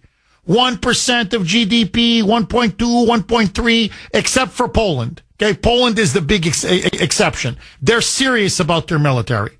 But everyone else, they want to have the good life, but have Uncle Sucker, us, underwrite their entire security. And you have to ask yourself, Europe is bigger than we are in population. Their economy is bigger than ours in terms of GDP. Germany, if you've ever been to Germany, Germany's a very wealthy country. The Scandinavian countries, they do very well. France, my wife and my kids were in France just last year. Grace came back and said, Jeff, honestly, I felt at times I was in North America. She goes, I'm telling you, the French are doing well.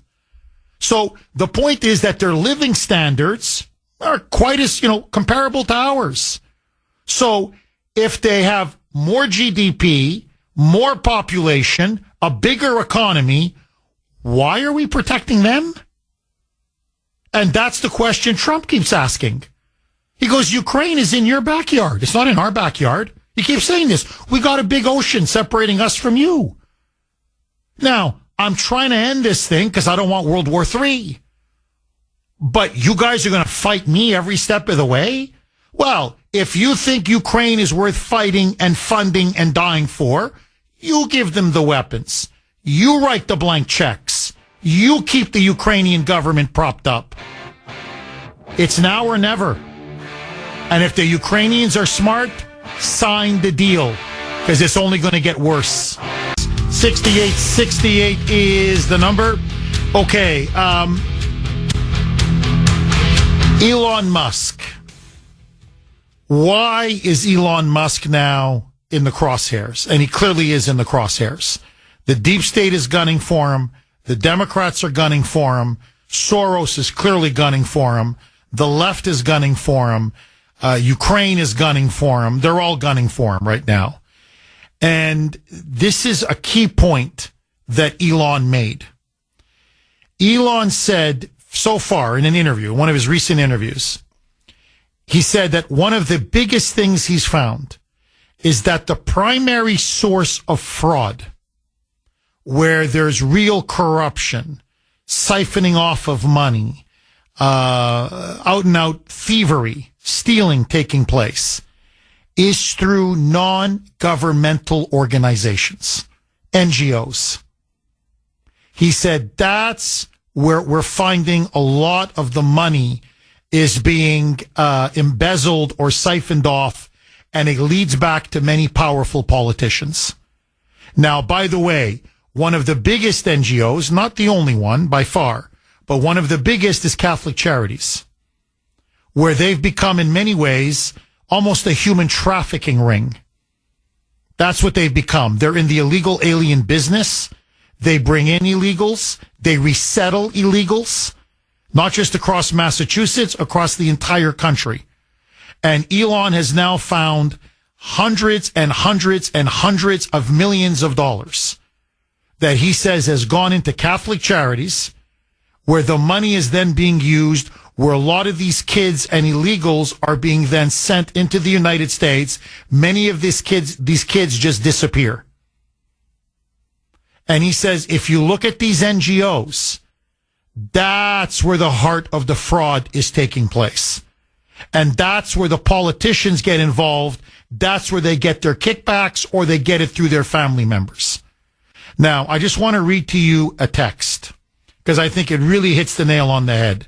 It is from 781. You can text us 70470. 70470. Jeff, Act Blue facilitates the illegal alien invasion of America. Now remember, Act Blue was involved it's the campaign arm of the Democratic Party. It's Black Lives Matter. So much of the money went to Act Blue. They're there to campaign for Democrats, to fund these campaigns. It's now been found that Act Blue has been taking money illegally and paying these activists to go after Elon's Tesla dealerships, to protest Elon, to call for him to be assassinated. So a lot of these so-called AstroTurf protests are being funded through Act Blue, which is illegal. Okay? Anyway, Act Blue, Jeff, facilitates the illegal alien invasion of America. It is a multi-billion-dollar network of far-left non-governmental organizations, NGOs, responsible for helping illegal aliens make it to the United States, and hotlines exposing ICE raids rely on this firm's financial infrastructure. Now, we've got to take down Act Blue. And a lot of the money that the government has been sending out is going into Act Blue or NGOs connected to Act Blue. Now, here is what Elon has discovered so far. So if you want to know why he's a marked man, this is why they want him. Frankly, they want him dead. And if they can't kill him, they want to destroy him and bankrupt him. And as Tom in Wisconsin said, they're going to jail him. They're going to imprison him. Okay? Like he's in communist China or in Putin's Russia. He's now no longer following the script or towing the line, so he must be taught a lesson. Now, here is what Doge has discovered. Over 25 million Americans apparently are over the age of 100 years old. And they're in the Social Security database. And they're collecting Social Security checks. And as Elon put it, many of those checks are going to illegal aliens. As I mentioned earlier, he's now discovered the latest bombshell scandal. COVID checks, those big COVID loans that were sent to businesses when they shut all these small businesses down. Hundreds of thousands of them went to children under the age of 11. Some as young as 6 or 7 years old. Now, obviously, the kids aren't getting the checks. As I said earlier, what are they running? A lemonade stand? They closed that down. That's worth a $250,000 check. So it's a scam. They're using a child's name and social security number, probably illegal aliens, to cash in all of these checks. Now, this broke yesterday. Listen to this. Marco Rubio, before he flew to Saudi Arabia for these big high-stakes Ukraine peace talks, said that he's cutting. He's now ordered that 83% of all USAID programs now be officially permanently cut. That there is so much fraud that they have discovered at USAID that 83% of the programs are gone. He goes, that's how useless they were.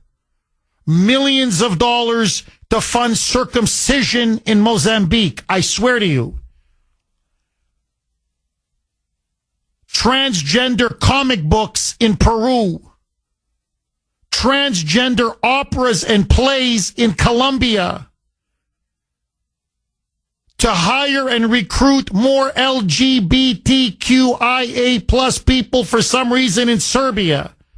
It went on and on. 8 million to experiment to make mice transgender. They want to create transgender mice, rats, in laboratories. These people are sick. The other 17%, which he says does serve some kind of a national interest, They're going to fold that into the State Department and have the State Department directly oversee and administer it. But 83% of USAID's massive budget slashed, gone.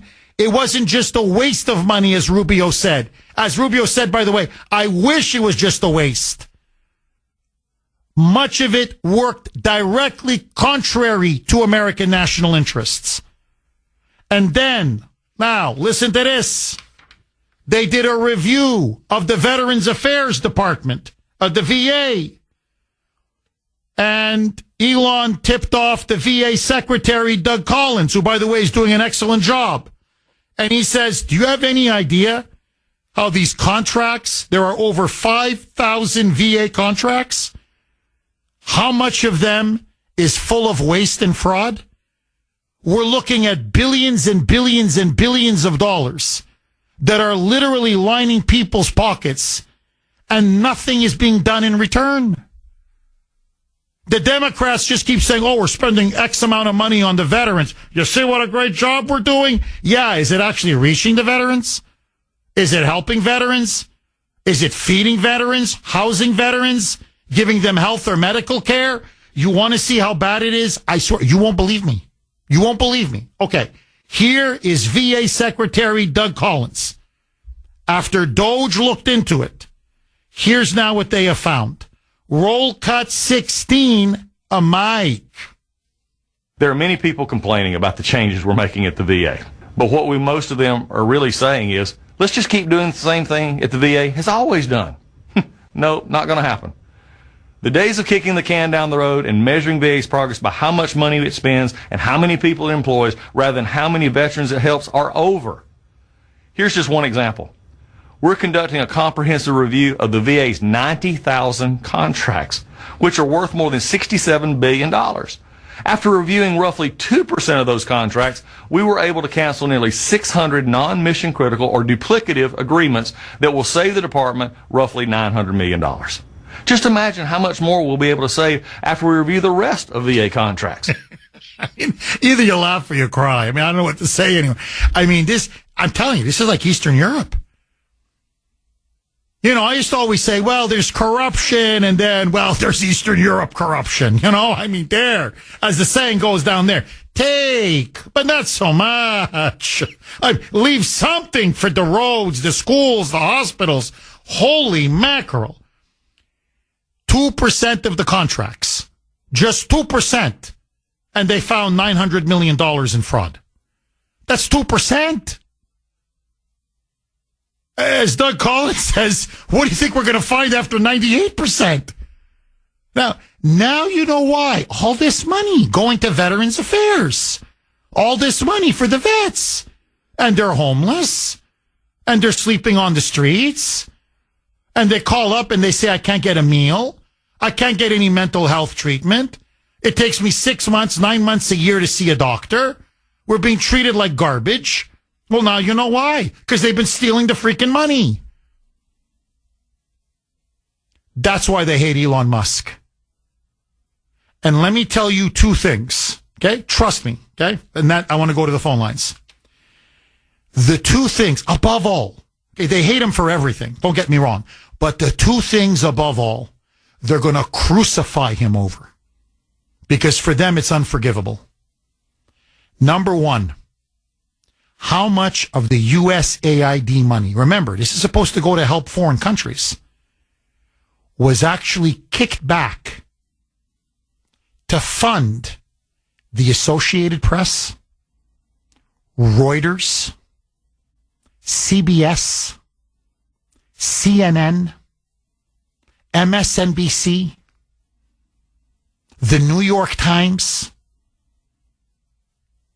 in other words, they were illegally subsidizing the entire fake news media. They were on the take. They were all on the take. Tens and tens of billions of dollars. And now you know why. Why is it that they're always mouthing the deep state line? Whether it's Ukraine, I don't care, whether it's tariffs, now they're going all after Trump about tariffs, but it doesn't matter. Whether it's China, whether it's Ukraine, whether it's, you take your issue, open borders, globalism, take your issue. They're always mouthing the deep state line. Why is that? Because it was ultimately the deep state that was paying them. And we're all asking ourselves, but how are they getting so rich? Their ratings are so low. No, literally, no one's watching them. Now you know. Now you know. He exposed them all. And for this, they're going to destroy this man. If they could nail him to a cross, they would. And this is the second one. And it's all tied together. Elon and his Doge team now say they're looking into payments to Ukraine. Remember, when Rand Paul, remember this was a huge moment, when they were sending another massive, I think it was a $67 billion check to Ukraine. Huge chunk of money. Huge tranche of money. And Rand Paul stood up and said, I'll tell you what, I'll even vote for it. I just want one auditor. Just one auditor. That's it. I just want, basically an accountant. I just want one accountant. Where's the money going? What's it being spent on? It's the people's money. It's taxpayer money. I just followed the money. That's all. And they heckled him. And they yelled at him. And they screamed at him. I thought they were going to run him out of Congress. Well, now you know why. Elon has now come out and said, not only is Zelensky stealing, he goes, the top Ukrainian oligarchs, the financial backers of Zelensky, they've now found mansions in Monaco, paid for by our aid that we sent, our money. They were robbing us blind. And Elon says we're tracking it back to members of Congress, senators, and Congress people here in the United States. Or what they do is through some NGO or some front group where it's a wife, it's a husband, it's a son, a la Hunter Biden. Okay, it's a scam. A nephew, a niece, a family member. But the money is going into a family bank account. So it wasn't just the Biden crime family that was making money hand over fist in Ukraine. It was Pelosi. It was Schumer. It was Romney. It was McConnell. It was Lindsey Graham. It was Elizabeth Warren. Now you know why. They're all yelling, screaming, and stomping. Elon is a threat to democracy. He's Hitler. Kill him. Bankrupt him. Protest him. Kill him. The media and Ukraine. Those are the two that he exposed that I am telling you is going to blow the lid off of the swamp. And that's why they need to bring him down. And I don't know if Elon's people listen. I know Trump's people do.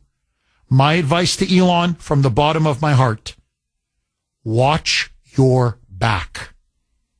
Look what they tried to do to Trump twice. I hope you have very good security. Elon, you're going to need it.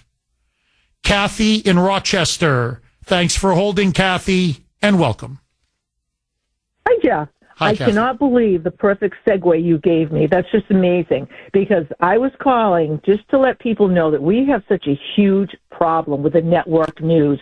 You know, lately I've been tuning into WBZ Channel 4 in Boston just to see what they're talking about. And, you know, every time I tune in, it's just amazing. They had Mark Kelly on today, like praising him like he was wonderful. And then Paula Eben has the audacity to talk about a perceived anti-Semitism at Harvard, how Harvard has a hiring freeze because they're so worried that they're going to have funding from the federal government cut back due to perceived anti-Semitism. I'm like, perceived? What planet are you on, lady? Where have you been? There's no perception. It was actual. That was actually happening at Harvard. So these people, you know, the biggest problem is the elderly people who don't have cable, who can't tune into Newsmax or One American News, they watch ABC, NBC, CBS, and they are in a tizzy. I met a woman yesterday who was a conservative. She goes to our local council on aging, and she is like pulling her hair out because everyone they're all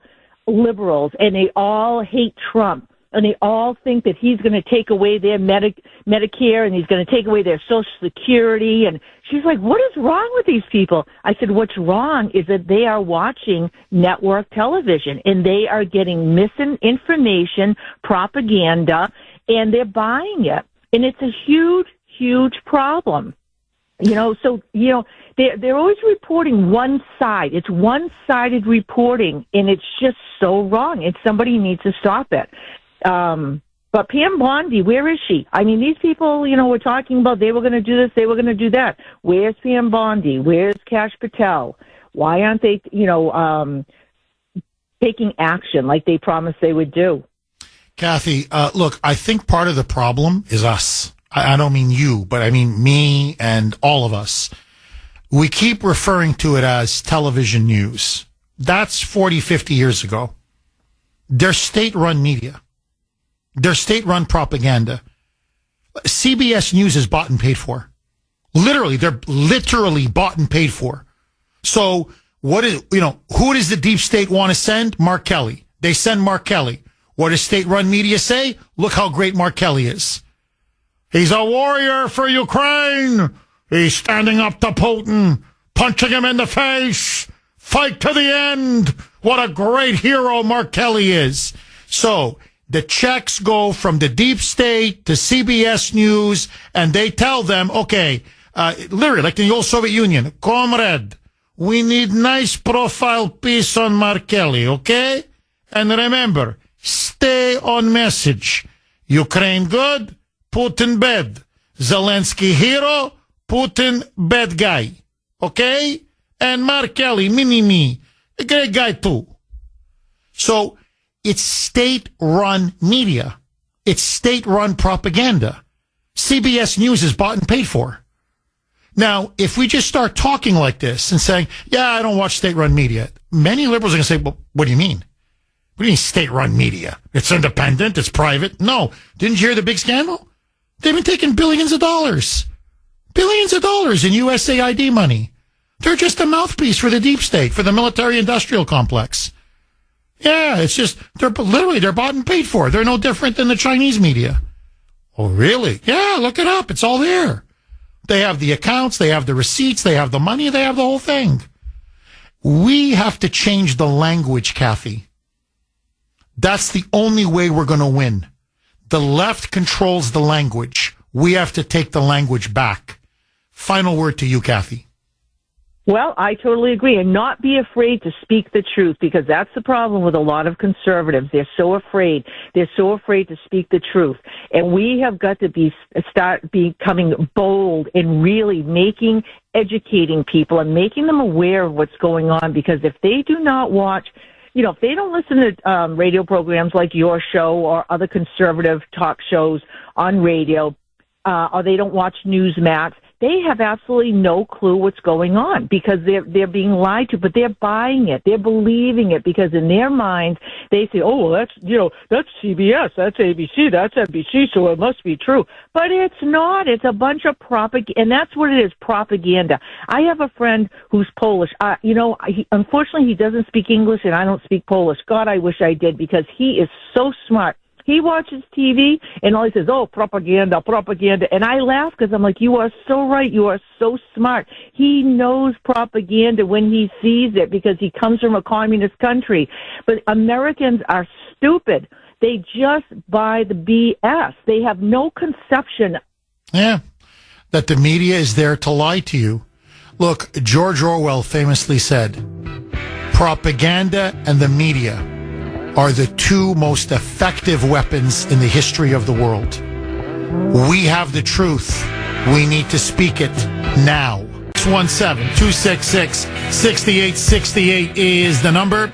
Willie in Kingston. Thanks for holding, Willie, and welcome.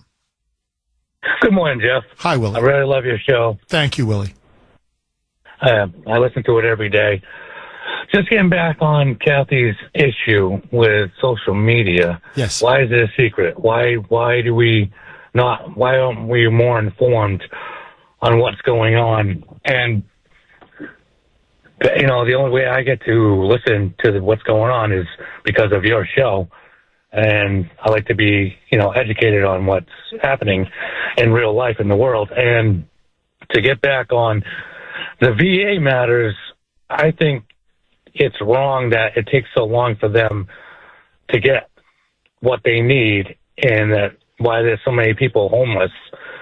You know, I just don't get it. And back on, you know, with this money going out overseas, who somebody's got to know about it. Why haven't they done anything? Why is it taking so long? That's my issue. Well, Willie, look, I can just tell you this, and it's very hard to understand it if you don't live there. And I'm not trying to be condescending or patronizing. I'm just, because I want to try to paint the feel of the place. When I lived in Washington, when I was the assistant national editor at the Washington Times, what struck me most was Washington is almost like a country onto its own. Everybody there works for the government or is tied to the government or is a lobbyist. There is so much money to be made. You feel it when you're there. The only way I can express it is it felt and it feels like the modern day Rome of the Roman Empire. It's clearly not what our founding fathers intended. In fact, literally the one thing they warned us against, it was like, it's almost like for them, the devil. And that's what we're seeing in Washington. And what you realize very quickly is you can do very well, even if you're not very smart. Honestly, you're not that hardworking. You don't really have that much going for you. Here, I'm not trying to be insulting, really. Elizabeth Warren is a complete fraud. If she had to work in the private sector, honestly, I don't think you could hire her for middle management. Really, she's rude, she's nasty, she's not smart, she's grating, she's obnoxious, she's almost borderline useless. She's worth north of $67 million. Her face is on television all over the place. Millions of people in Massachusetts, these crazy moonbats, worship her. This is a woman who all she had to do was have the gall to lie, to claim to be a Native American Indian, just lie. And then once she became a senator, then just steal and steal and steal and steal. And, you know, do it while you're lecturing everybody about how they're morally inferior to her. Like, I'm just giving one example, okay? Or a guy like Ed Markey. All kidding aside, the only honest job this man ever had as a teenager was when he drove around in an ice cream truck selling ice cream sandwiches to the kids. I would not hire Ed Markey to rake my leaves. Honest to God. Okay? Or to clean my pool or whatever. Like the most basic chore. I would not hire him. He's that useless. What is he worth? What is he? He lives in Chevy Chase, which is one of the most expensive neighborhoods in the entire country. No home there is less than $2, $3, $4 million. Okay? So what I'm trying to say is, you live in Washington, you work in Washington, you breathe in Washington. Here's what you realize. Go along to get along. I can do very well for me and my family. Just play along. Keep your mouth shut. Don't be a whistleblower, because then they will destroy you. And if need be, they'll have the media come after you. And the media will turn you into the second coming of Adolf Hitler. And that's what they do to any honest person. Going, by the way, back to Joseph McCarthy, if you want to know the truth. Joe McCarthy. He told the truth about the communists. He told the truth about the New Deal. He told the truth about the Roosevelt and Truman administrations and how they were soft on communism and infiltrated with communists. He rocked the boat. And now in textbooks, literally his name is in infamy. McCarthyism is a pejorative. So what I'm saying is, In Washington, you learn. You keep quiet, you keep your mouth shut, you're going to get a slice of the pie. You can be as useless as, breasts on a bull, okay? I'm not going to clean it up a bit. It doesn't matter. You can be a millionaire too. Because there's enough there for everybody to steal. But if you say anything, you're finished. You're finished. That's why nobody says anything, Willie. And by the way, it's the same for most of the media. So it's a conspiracy of silence. KO, Jeff Kuhner, Boston's Bulldozer, 617-266-6868 is the number. Okay, I just want to read a quick text and then go right back to the phone lines. Couple lines are open if you want to jump on. 617-266-6868 is the number. Okay, this is from 603. Jeff. After everything Elon has exposed, all of the money that's being wasted, sunk right down a rat hole, stolen, the corruption, the thievery, the pillaging, the plundering. Jeff, and we wonder why our national debt clock looks so horrifically bad as it keeps racing up. By the way, the debt clock now has a Doge category. See, I didn't know this. With another corresponding category for how much each citizen is saving because of Doge. That's a great idea. That is a great, great, great idea. But look, we're 36, almost $37 trillion now in the hole. If we don't start cutting spending and all of this fat and all of this corruption, if we don't start getting rid of this, we're going down.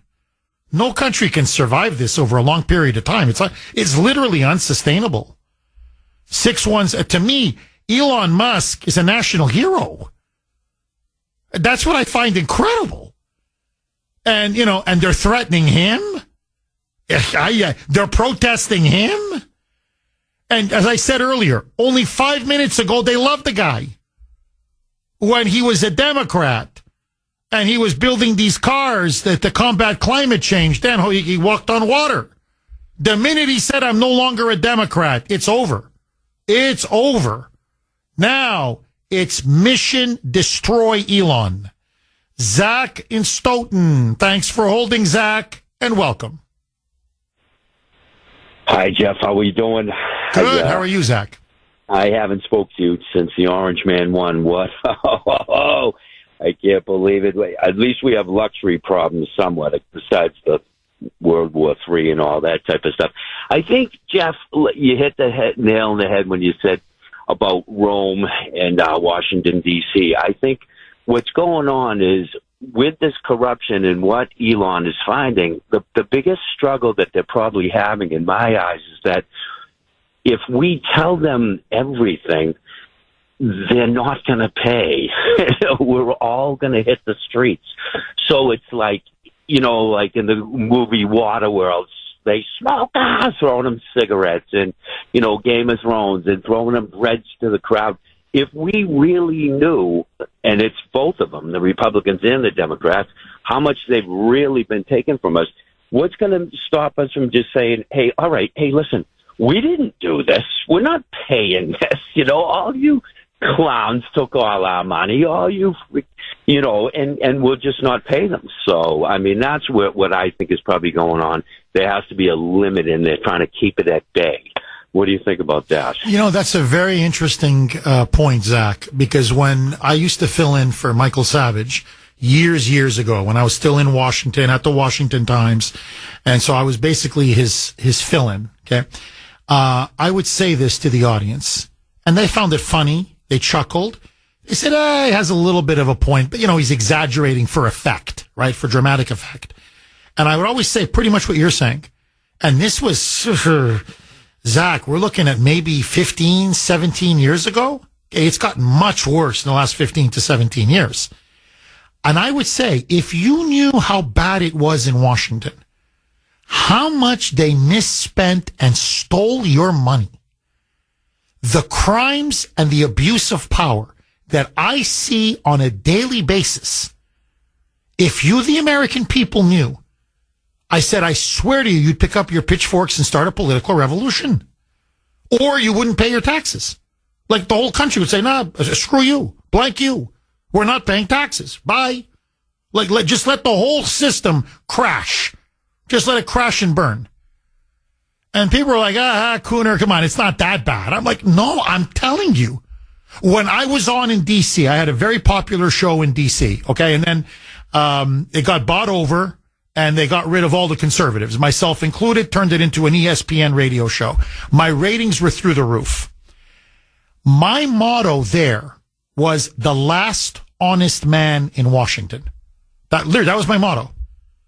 And people loved it. They're like, oh my, it's true. Everything. Jeff, you're the only one saying the truth. My God, it's so true. I had government bureaucrats calling me. Jeff, it's even worse than what you're saying. I had people who worked in lobbying firms saying, Jeff, if you only knew, Jeff, you're only 1/10 correct. It's more diabolical, more corrupt than you could possibly imagine. Please don't mention my name. I need my job. So, Zach, I think you're onto something.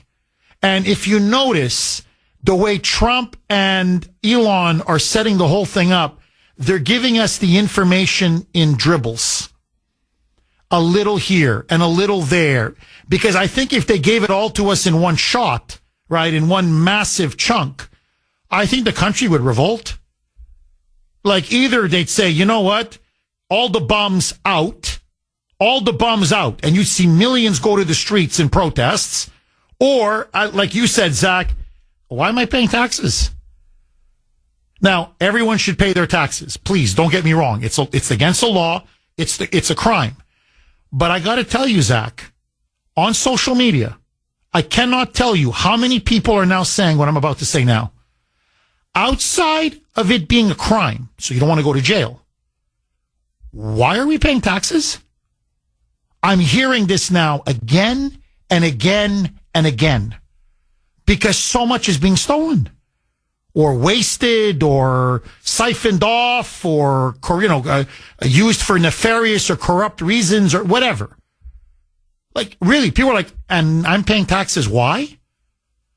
Now, honestly, I'm not quite there yet. I'm almost there because, to be brutally honest with you, Zach, the school system, at least where I live, is pretty good. The public schools do a good job with Ashton and Ava. They have educational, difficulties. They have ADHD, and my son is dyslexic, and they give him extra help, and it's working. There's no question. My roads, at least in my town, are not bad. I like the police. The police do a good job. So there's some social services that I know my money is going to. Some. So they're not taking everything. But if this continues, I could see myself really in a couple more years saying, okay, I don't want to go to jail. But outside of that, I'm paying taxes. Why? Now, when you hit critical mass, Zach, where 50, 60, 70, 80 million people come to that conclusion, you got a problem.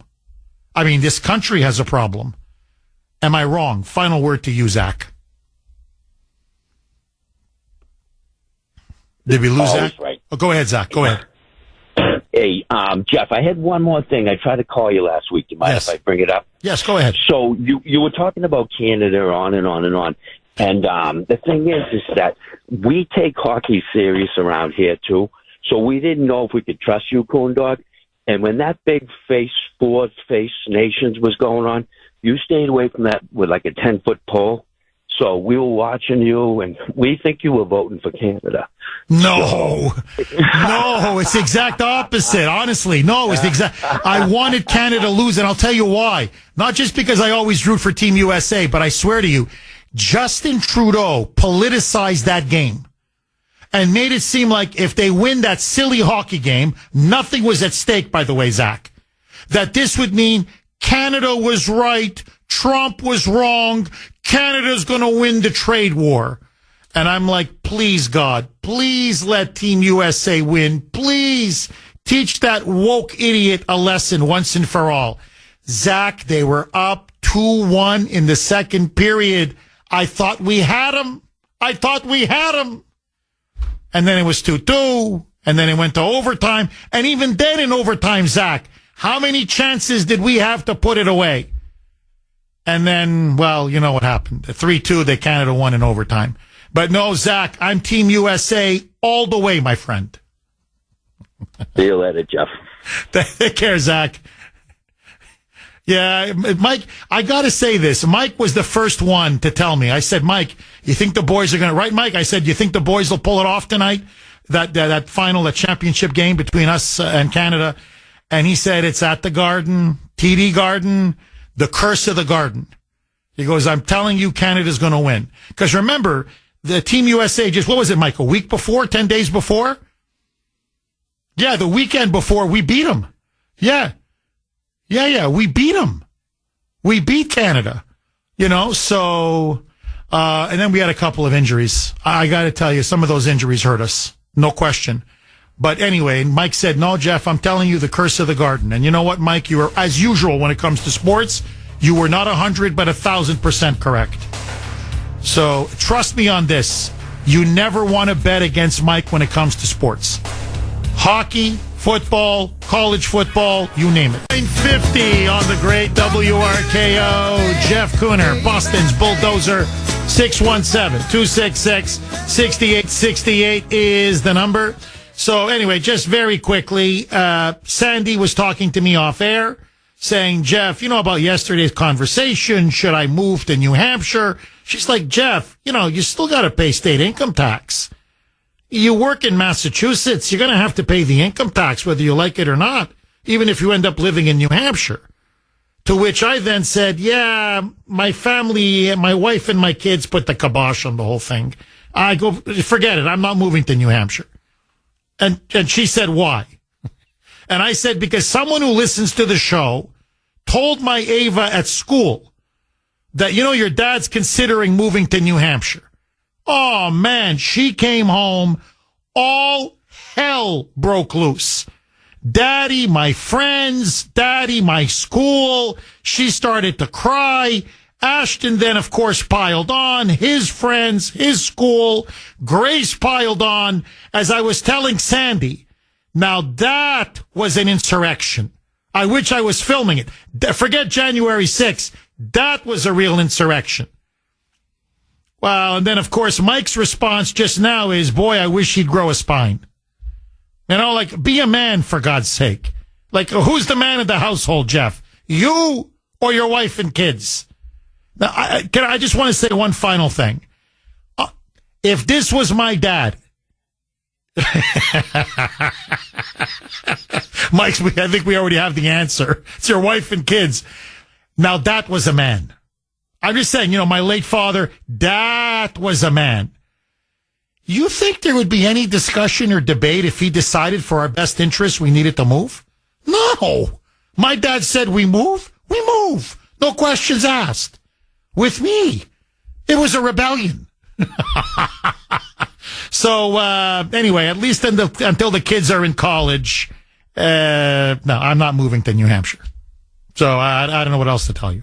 617-266-6868 is the number. But Mike, it's nice to see the kind of high regard you hold for me in there in the control room. I'm just saying there, Mike.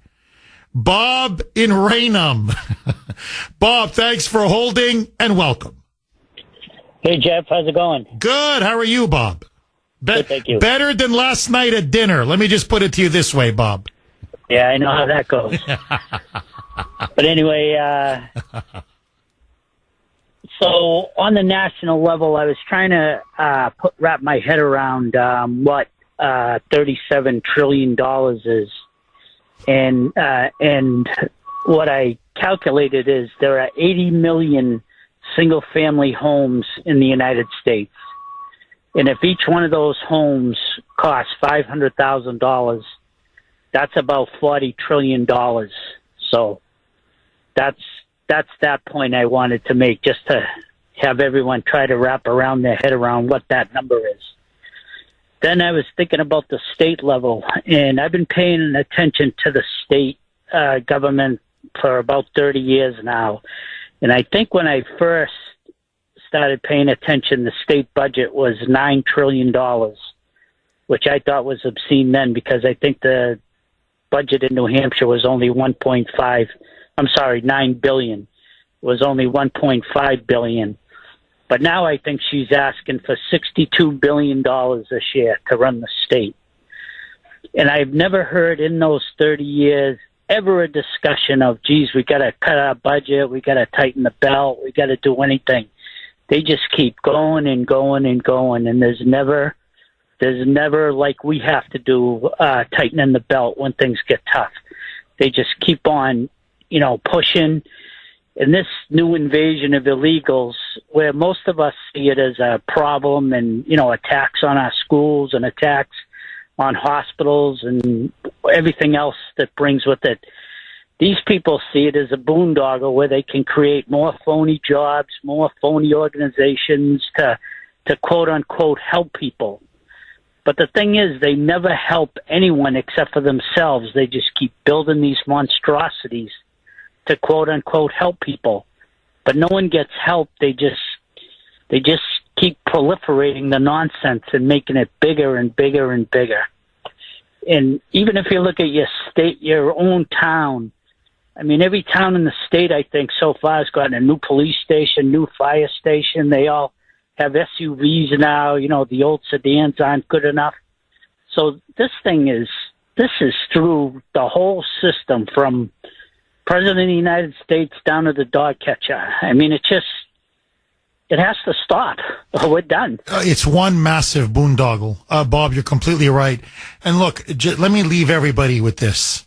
You want to know what $37 trillion is? You could buy all of Europe, the whole economy of Europe, every country for $37 trillion, plus Russia, plus Mexico, plus Brazil. That's how much we owe. That's what we could have bought half the world with that freaking money. That's how much they've blown our money. It's obscene. And on that happy note, bye-bye.